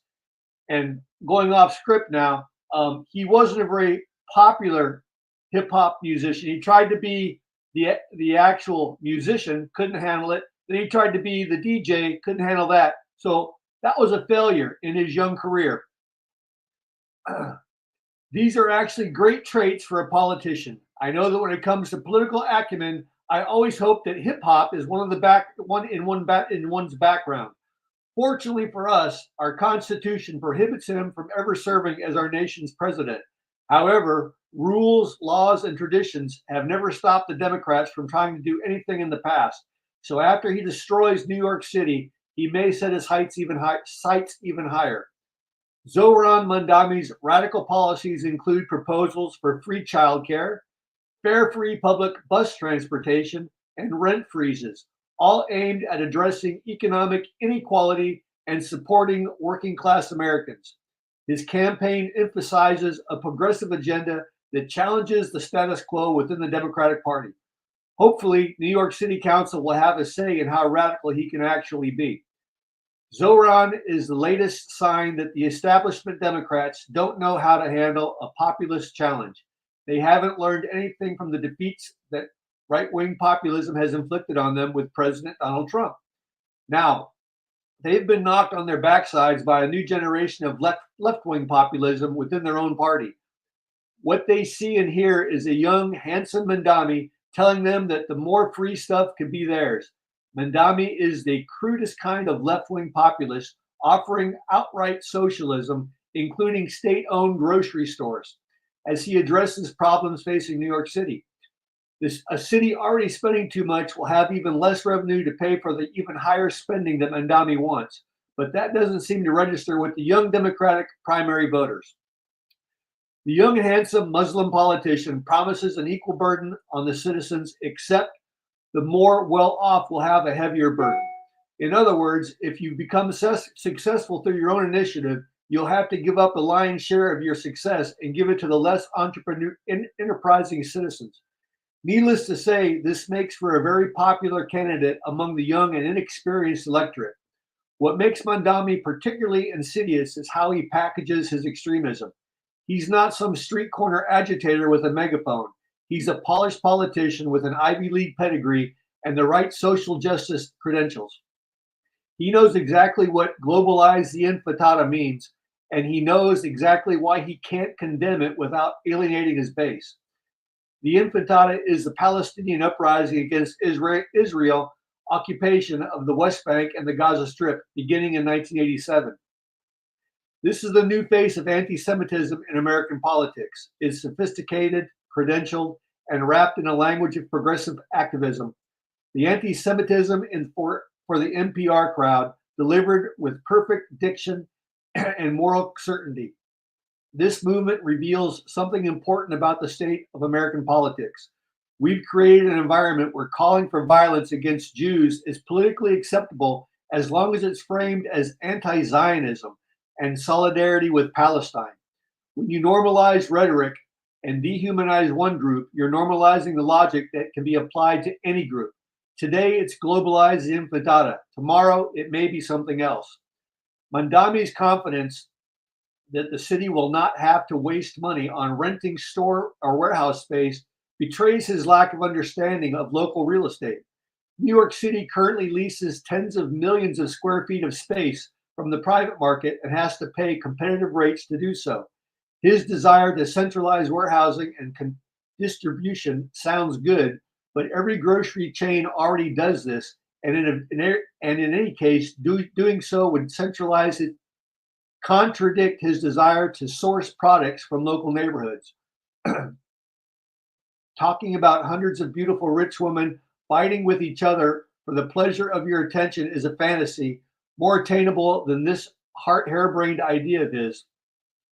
The idea of grocery collective has been tried unsuccessfully in several of our urban inner cities, as well as being tried in a much larger scale throughout entire communist countries. I hate to be the one to tell Mandami this, but Bullwinkle, as much as he wanted, never could pull that rabbit out of his hat. Socialism has long been championed as an idealistic system promoting equality and collective well-being. However, its practical implementations have often failed to deliver the promised utopia. Socialist governments strive to eliminate economic inequality by tightly controlling businesses and distributing wealth through programs that benefit the poor, such as free education and healthcare. Capitalism, on the other hand, holds that private enterprises utilize economic resources more efficiently than the government, and that society benefits when the distribution of wealth is determined by a freely open market. Three easy examples of a failed promise of a collective system of centralized food exchanges are the Soviet Union's economic collapse. The Soviet system emphasis on centralized control and collectivization led to widespread inefficiency and the alienation of workers. The suppression of individuals' initiative and entrepreneurship stifled innovation and productivity, leaving the economy unable to meet the needs of its population. The collapse of the Soviet Union underscores the inherent flaws of socialism as an economic model. In China, the Cultural Revolution was a radical attempt to eliminate perceived bourgeois elements, which led to widespread violence, economic disruption, and social disintegration. Millions of lives were lost, and the economy suffered severe setbacks due to the suppression of intellectuals, entrepreneurs, and skilled workers. And in Cambodia, under Pol Pot's regime, the pursuit of agrarian collectivism led to the mass extermination of intellectuals, forced labor camps, and famine. An estimated 2 million people, nearly 1/4 of Cambodia's population, died as a direct result of the regime's policies. Delivering broad-based prosperity should be the primary goal of all economic systems, but not all systems deliver the same results. Supporters of capitalism argue that free markets give people, entrepreneurs, and investors and workers the right incentives to create goods and services that people value. The result is a higher standard of living. Those sympathetic to socialism, however, responded, capitalism may produce wealth for some, but without government involvement in the economy, many are left behind. Well, I say, no shit, Sherlock. I've always said that you reap what you sow. A proverb that says future consequences are inevitably shaped by present actions. By subordinating personal aspirations to collective goals, socialism denies individuals the opportunity to pursue their own happiness and self-actualization. This alienation erodes motivation, creativity, and the sense of personal responsibility, leading to social stagnation. In America, our system works for those willing to work hard and at times take risks in an effort to succeed. It's true, sometimes the effort fails for one reason or another, but failure does not mean that you're finished. It means that either there were flaws in your approach or your idea and possibly your effort. Second and third chances are always possible. The United States employs certain socialistic-like policies. Social safety net programs such as Social Security, Medicare, food stamps, and housing assistance are available for those citizens in need. This is set in the preamble of the U.S. Constitution, with one of the nation's goals being to promote the general welfare. Most of us would agree that America, with our system of free elections, is the greatest idea ever conceived by civilized mankind. With its ample freedoms and opportunities to succeed, we have prospered both as a country and as a people. We have especially prospered if you are an individual with an idea and a willingness to work hard to achieve it. People from all over the world have flocked to our shores to participate in our mass experiment in freedom with seemingly unlimited opportunities to succeed. As a result, and despite a few mistakes along the way, such as Black slavery, the Native American genocide, and the rarely talked about Irish slavery, prosperity has for the most part visited America in ever increasing volume during the first 249 years of this country. Everybody, not just the upper echelon of society, have benefited. Your goal is to be in control of your life, and you are to come to your own rescue if you need to in the future, and not to have to wait and hope that someone else, like a government agency, comes to your rescue. Saving America from stupid people has not so much to do with voting stupid politicians out of office, although that always is a good idea. Challenging our system of government seems to be a trend. Our Constitution, that we are supposed to be living under, has been badly corrupted by the left in recent years. The American dream has to do with taking care of your own life, your own family, and your own aspirations. Everything else is supposed to fall into place after that. And that, my friends, is that. Whiskey improves with age, and I improve with whiskey. My name is Mongo. Whiskey goes in, wisdom comes out. I smoke cigars and I know things. Mongo is out. Hey, Mongo Man, what an amazing... The Mongo Man. The Mongo Man. I like the Mongo that. Man. The Mongo Man. You know, Mongo, thank you for an amazing, once again, well thought of and well researched about this Mercedes Marxist or champagne socialist, whatever you want to call them. Champagne socialist. I like. You know, and I had this written before before it was made public that he went back to Uganda to his private compound, surrounded by private security officers for his lavish wedding celebration from his wedding from a few months ago. Yeah, this guy is not. He's not on the bottom rung. He's in the upper echelon of society, but he doesn't care about everybody below him because he's set. Yep. He wants to defund our police departments. Meanwhile, he had over 20, military-clad, commando-style police officers outside his mansion, which was surrounded by 20-foot walls and gates. So, he's a hypocrite by every means. He wants to destroy one city at a time. And, I feel bad if these New Yorkers vote for him, but, let it play out. Let them get it. I mean, that's what get what they voted for. The voting system's all about. If you want to vote this type of person in, hey, you know what? FAFO. It is what it is. I personally would go for Curtis Sleva. He has shown that he has been a true New Yorker for the past 25, 30 years, if not longer. He has protected New Yorkers. He has put his life on the line for New Yorkers. He has shown he has a background. And this guy with 3 years of employment under his belt and a rich mommy and daddy, wants to destroy the hardworking members and citizens of New York. You vote for him, you get what you voted for. Mm-hmm. That's why we have a democracy. Mm-hmm. But don't come crying when there's no food on the shelves. Don't be moving to Texas when it don't work out. And all these businesses start running away. So once again, man, that's what democracy is all about. You know what? You vote. My wish is this. I watch the news and I see all the events that he does with AOC at his side, and she has the biggest smile on her face when she's got her arm on his arm and she's touching his shoulder and she's talking about how great this guy is.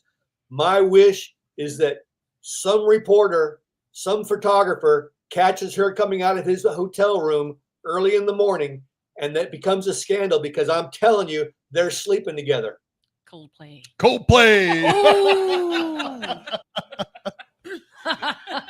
Get caught on that Democratic cam. Somebody please make a meme of that. All right, we got to roll because we got a guest coming up. We got to talk hemp. We got to talk hemp and hounds. All right, talk hemp. Mongo, thank you very much, man. Stay safe, stay blessed, and love you, brother. We'll see you soon. All right, take care. All right, that was the Mongolog coming straight to you from his heart. Allie. And now we got coming up the very special Billy Ball with Hemp and Hounds right after this.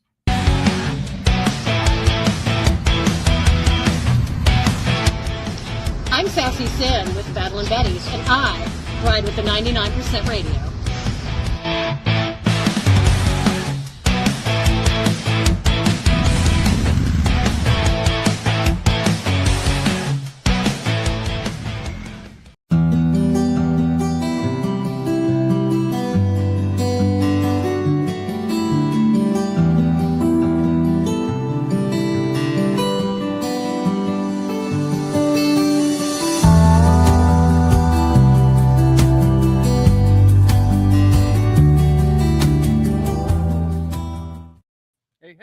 Hey. Hey.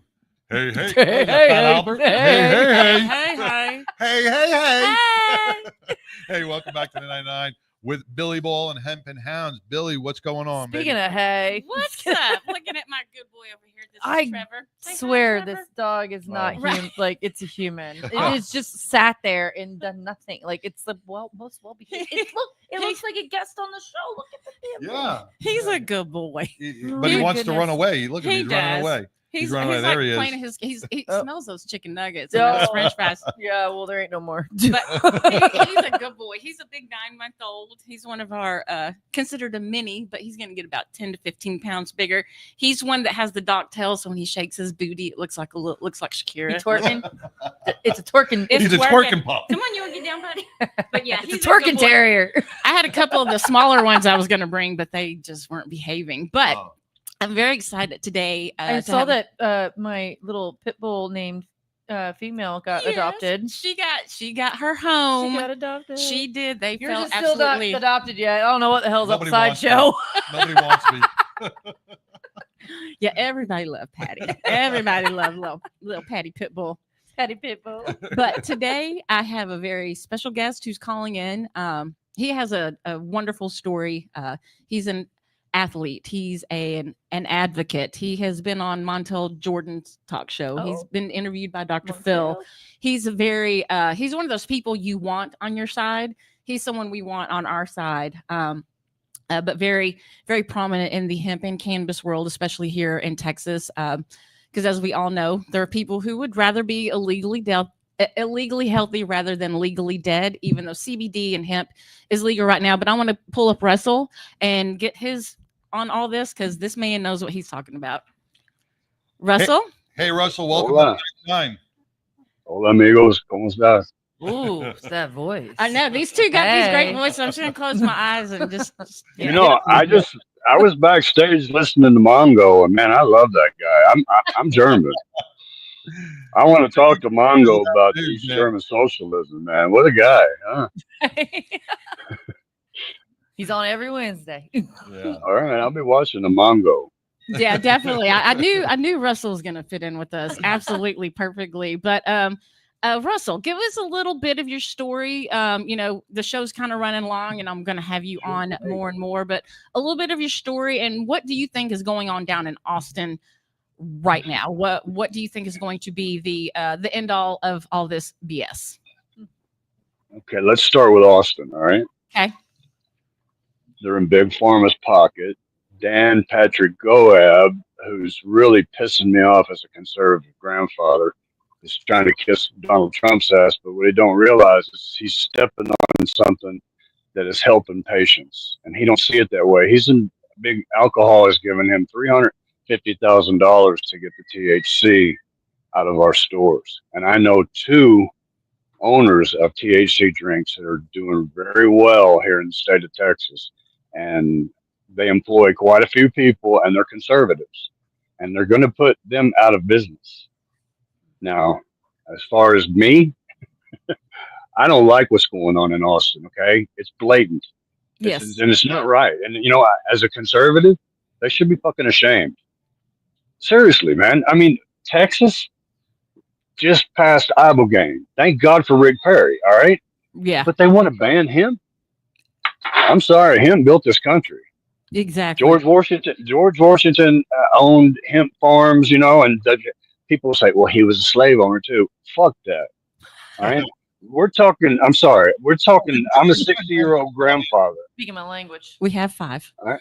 I'm a 60-year-old grandfather, and this helped me because I was working at American Airlines. All right. Everybody knows that. I'm an airline industry professional. I was a pro athlete. I beat my body up. I broke my back and I got a brain injury. November the 12th, 2000, in an ice storm. Look it up. It was terrible. I was put on Oxycontin. I was put on Dilaudid. I was put on Valium. I was put on Lexapro. I was put on a bunch of stuff. Okay. And I followed orders. And I lost my wife. I lost my job eventually. I lost everything because I followed doctor's orders. All due to the pharmaceutical products that they were pushing into your body. Absolutely. And now, I lost everything, and they're like, what the fuck? I got back up using whole plant medicine. And I'll honestly tell you that I microdose psilocybin mushrooms, and it has completely changed me. I have a wonderful relationship now. I've been happily married for 20 years to a Mexican lady who was my friend at the time. And she saw what happened. The workers' comp walks you through this little deal, and it's a trap. And if you take the drug test and you don't pass with what they're giving you, boom, you get tested with this, you guys, you're fucked. Yep. I went to college, all right, and I followed. I graduated high school in 1983. I always used cannabis. My mom was a fucking hippie from Germany, all right, and she always let me use cannabis, and I never had a problem drinking, never had a problem with pills, and we secretly lied about all the cannabis use and all the stuff that we used to do growing up as a kid. But, now I'd rather do this than pop a bunch of pills. And I'm just gonna be honest with you. I'm on my 4th pacemaker. Okay, Billy knows my story. I've had open heart, 5-way open heart surgery. That's something you don't hear much. All right, it's called 5-way cabbage. They had to take a vein out of my leg and rebuild it. And because of this plant, I just got done working out here in my backyard in Oak Cliff, and I'm back, guys. My brain works again. The psilocybin helps me with my brain. I don't have any problems. When I have heart problems, which I had 2 weeks ago, my heart went back into VTAC, and my pacemaker's fighting. Shocked the shit out of me. I'm a walking billboard for the benefits of him. And like I said, I've been on Montel Williams. I've been on all the big shows. The guys here in Texas don't like me because I'm conservative, and I don't have a bunch of piercings in my face. And I call bullshit when I see it. They don't ask me to speak. I've been to Austin. Me and Billy went to Austin together one time. We were down there at Austin, and I went in Dan Patrick's office. I went, and he wouldn't give me the time of day. Ted Cruz talked to me, but I actually I was in a wheelchair because I got shocked from my pacemaker and they put me in the hospital at Dale Seaton and they pushed me in a wheelchair. And I talked to Greg Abbott and I told him, I got addicted to opiates and benzos following orders, man. I lost everything. And all I'm asking is for a chance to use a plant. Nobody belongs in jail for a plant. No. So I became an advocate, guys. I became an advocate. I was like, this is ridiculous. Well, Russell, we've learned so much from Billy over the years about the beneficial facts and proven facts that hemp has on the human body. The medical results do not lie. We've seen it doesn't. Look at me, veteran sports athlete. We've seen so many people make a rebound and a comeback from this, and it doesn't affect your mental health. It actually helps people in so many different ways. And like you said, you are the walking billboard of that, showing somebody who has a pacemaker and all these other medical issues, how you pulled through and got your life together. TBIs, I have 2 TBIs, so I know what they're like. And they wreak havoc on your brain. And if you have something that Big Pharma is not going to be putting down your throat, that's where the problem is. They don't want that because they're not lining their pockets. Right. Well, as well as I know, Big Pharma is going to take this whole industry over because the cartel owns it now. Yep. They're going to take it all over, just like they own the cigarettes and the wine. And you'll buy your cannabis like, oh, here, the new sativa. It'll be just like Salem. Remember Salem menthols? Yeah. They're going to own it. Guys, I'm serious. I'm not joking. The patent, because I tried to get my own strain. I travel around the world telling people my story now. And in Argentina, I smuggled some seeds back and wanted to start my own strain. Every strain that you Google are in the patent house. Sorry. They're going to steal that shit. Just like in the movie with Bruce Willis when he's like, oh, y'all stole the patent from my deal and you're digging, it's not working. And they're like, basically, yeah. Armageddon, right. Armageddon, yeah. And that's the government is fucking everything up. And I'm sorry. I have no trust in the government right now. I'm hoping that Trump will start seeing the money involved in this. And he see the business prospects. Because I mean, dude, man, you think he'd see it? Exactly. Well, you look at anything with money. Yes. Robert Kennedy is an advocate of this. He is. He wants to do away with Big Pharma. Yes. He wants to do away with all these red dyes and everything else that all the commercials and all the things. We're polluting our bodies and our children and our youth with. That is going to make everybody die at a young age. Well, it's like a commercial comes on and it's like, I love him. You got to decide if you want a leaky nose or a leaky ass. Right. Yeah. But it'll clear up your eczema. Yeah. But you don't have acne.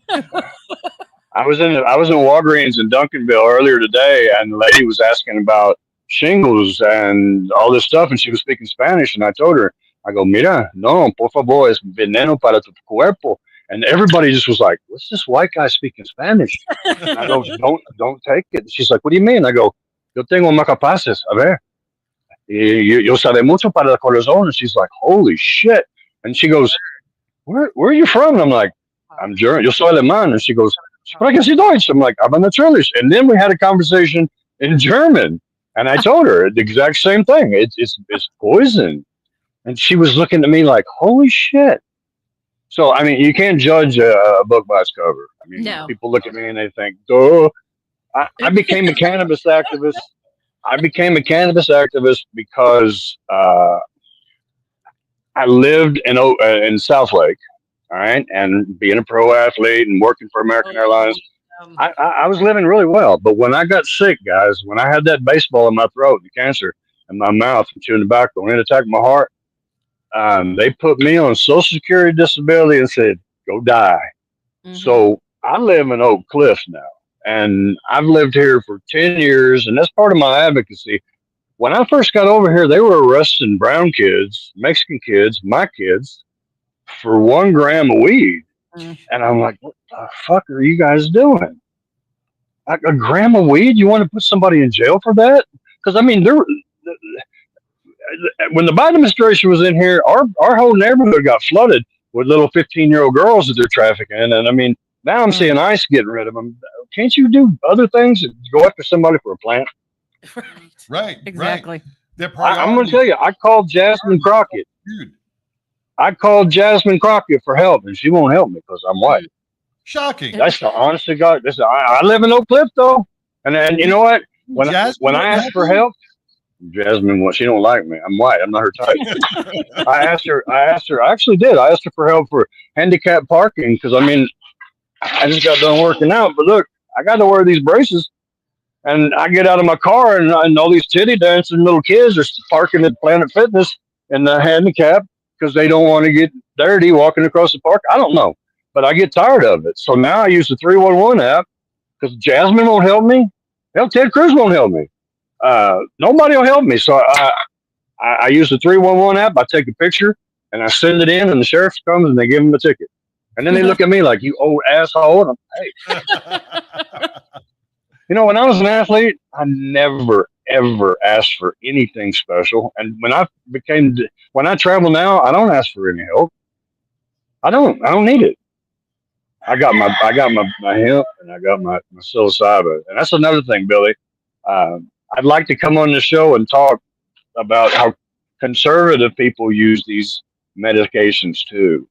For sure. Okay. I would love to have you anytime and you come on, because that's another thing is, you know, the whole psilocybin is a very hush hush, but it is very helpful. And again, it grows out of the ground.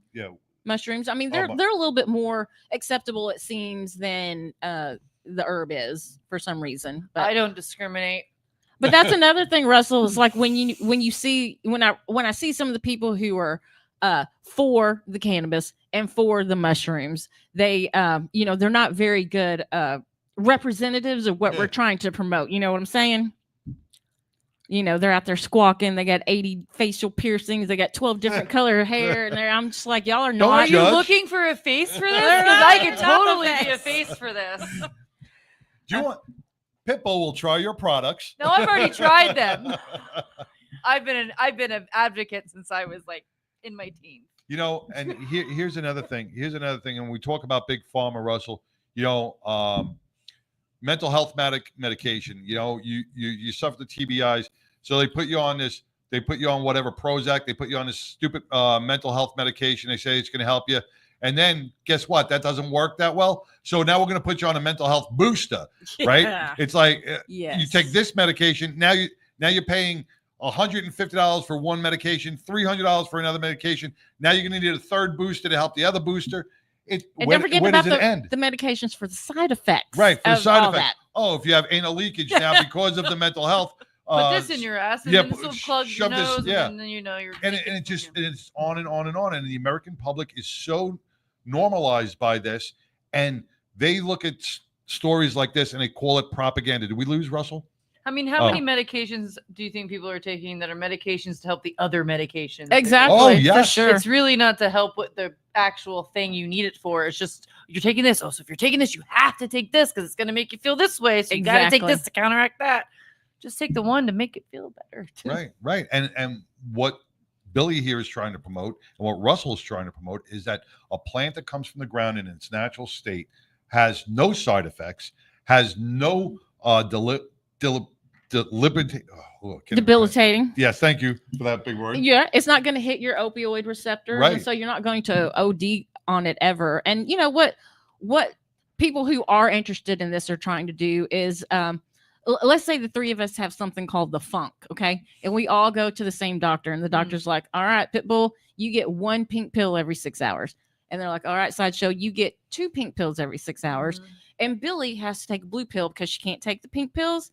So what they're trying to do is formulate these strains that target a person specifically, because with all the different medicine, the cannabinoids in them, the THC, CBD, CBGs, and the terpenes in them, the stuff that smells like pines or the stuff that smells like lemon, that's medicine too, to where we could all go to the funk doctor again, and the funk doctor is going to be like, you're going to get some motor breath, you're going to get some fruity pebbles, and I'm going to get some Afghan Kush. because of the way Hey. they're formulated. It will benefit us each individually. Welcome back, Russell. Yeah, and the great thing is we could share each other's medicine, but we couldn't share the blue and pink pills. But we could. I want to share go to the pharmacy and pick up a thing that says, "Here is your pink Kush for your funk. You need pink funk. You need Oh, 7 that was doses a roast day." I just grew some good Kush. Oh, did you? Hey. I'll send you my address. Sorry, guys, the phone got too hot. The phone got so hot it shut every app down. I was outside. Nice. No. Russell, we would love to have you come in studio because we'd like to really do a full taste segment. test. What? A taste test. Yes. No, but we'd love to have you come in studio and do a full segment. We'll have a safety meeting beforehand. So Yes. Yeah, we'll all and wear I'll bring little vests. I'll bring plenty of goodies. Okay. The wording. Hey. It's all about the wording. Okay. That's right. Yes. Billy, I'll have my manager bring me over to Euless. Where you guys at? We are right in Bedford. Off 183 Dude, I- Industrial. I lived in Bedford for 32 years. Really close to the ice house. I know exactly where you guys at. I can't wait. And guys, I get to blame the brain injury, but if I offend anybody, I really don't mean to. I can't blame I'm very anybody. German.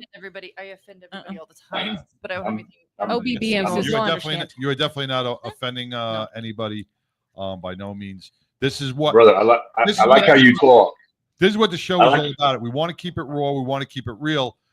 This is stuff that the mainstream media fails or chooses not to promote or bring out to the general public. We, on the other hand, want to bring this out. We want to share this content. We want to keep people informed. Like you heard the Mongo log. Mongo takes stuff from so many different platforms, so many different. He's very educated. I can tell. Educated, and he brings out the truth.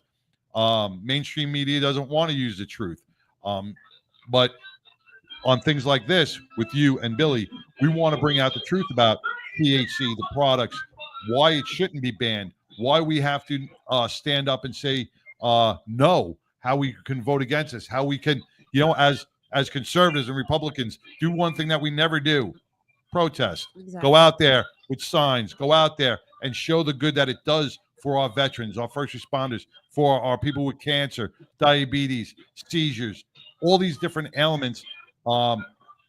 Who is going to be affected by this? Every single one of those individuals. And Cancer patients, man. I mean, with traumatic brain injuries, brother, being a New Yorker and having a TBI, it's hard for you to communicate. I guarantee it. Because I worked in American Airlines. I worked in American Airlines. I have some issues. I have a couple of issues. They used to call me, "You fucking crow bastard! What the fuck?" And I'd be like, "What?" I knew where I was. I knew where I stood. I dated a girl that was from Brooklyn, and she was Italian, and I loved it because you always know where you stand with those people. They don't bullshit you. Yeah.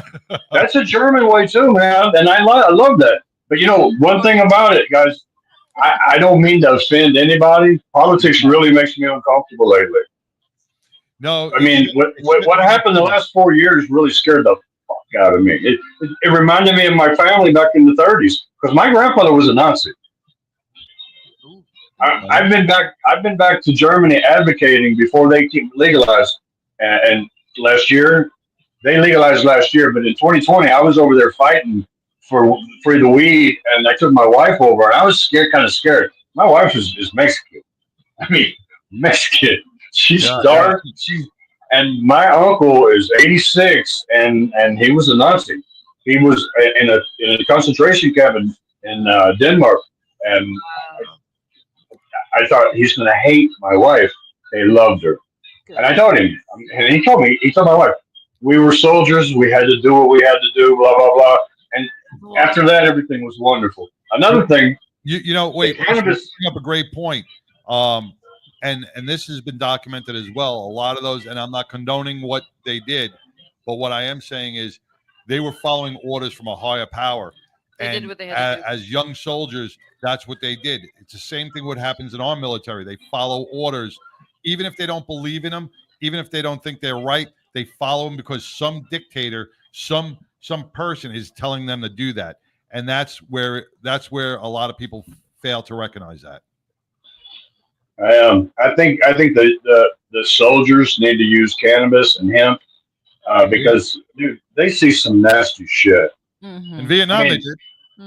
My dad flew 3 tours of Vietnam, and I was a kid learning English. You know, I was actually born in America. I was born in Fort Bragg, and my dad was a Hitler Youth, and Operation Paperclip brought him and my uncle here. My grandfather stayed and helped with the Berlin airlift, so we got our. That's how we got to come to America. I was actually the first one born here, and it was great. But I remember Vietnam very well, and the trauma bullshit. I talk to soldiers now about stuff that they saw in Iraq, Iran, Syria, and they'd rather use cannabis now than Seroquel. Well, Russell, we're running out of time. time. Don't like that.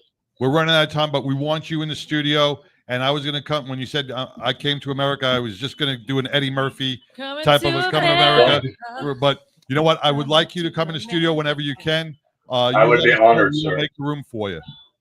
I would be honored, sir. And I'm going to bring my Jewish liberal. What is he, Billy? He's my manager. Yeah, he's my manager. He's going to drive me over there. He's cool. Don't worry about it. All right. Maybe we can get a liberal point of view, but you'll like Steve. His name's Steve Kravitz. Oy vey. We're open to anything, brother. So yeah, we want to stay in the studio. We'd welcome you. I appreciate you coming on the show and spending some time with us. I'm sorry we ran out of time. But, no, thank you for having me. Listen, anytime that I can meet people, I have met some of the most amazing people doing this advocacy stuff. I give Billy hugs every time I see her. I just love her to death. And my wife, she doesn't use cannabis, but this is an honor. And me and Steve will be there with bells on. I'll get with Billy. You guys get a slot. I'll give you 2-3 hours. And it'll be great to be back in Bedford over on Industrial. You got it, brother. You got it, man. Thank you. I'm looking forward to it. Thank you, guys. Bye, Hammer. Take care. Bye-bye. Adios. Hey. That was Russell. What an amazing Hemp and Hounds segment. Billy, Look at this one. What the hell? His head was just down on the thing. He's like, I'm tired of this. I swear she dopes these dogs Yes. before she brings them in. All right, man. I want to thank everybody who was part of the 99 today. I want to thank Maria. I want to thank Misty. Get out on August 10th to the Ranger Stadium. Check out the Texas Rangers. Be a part of the Peace Officers Angels Foundation.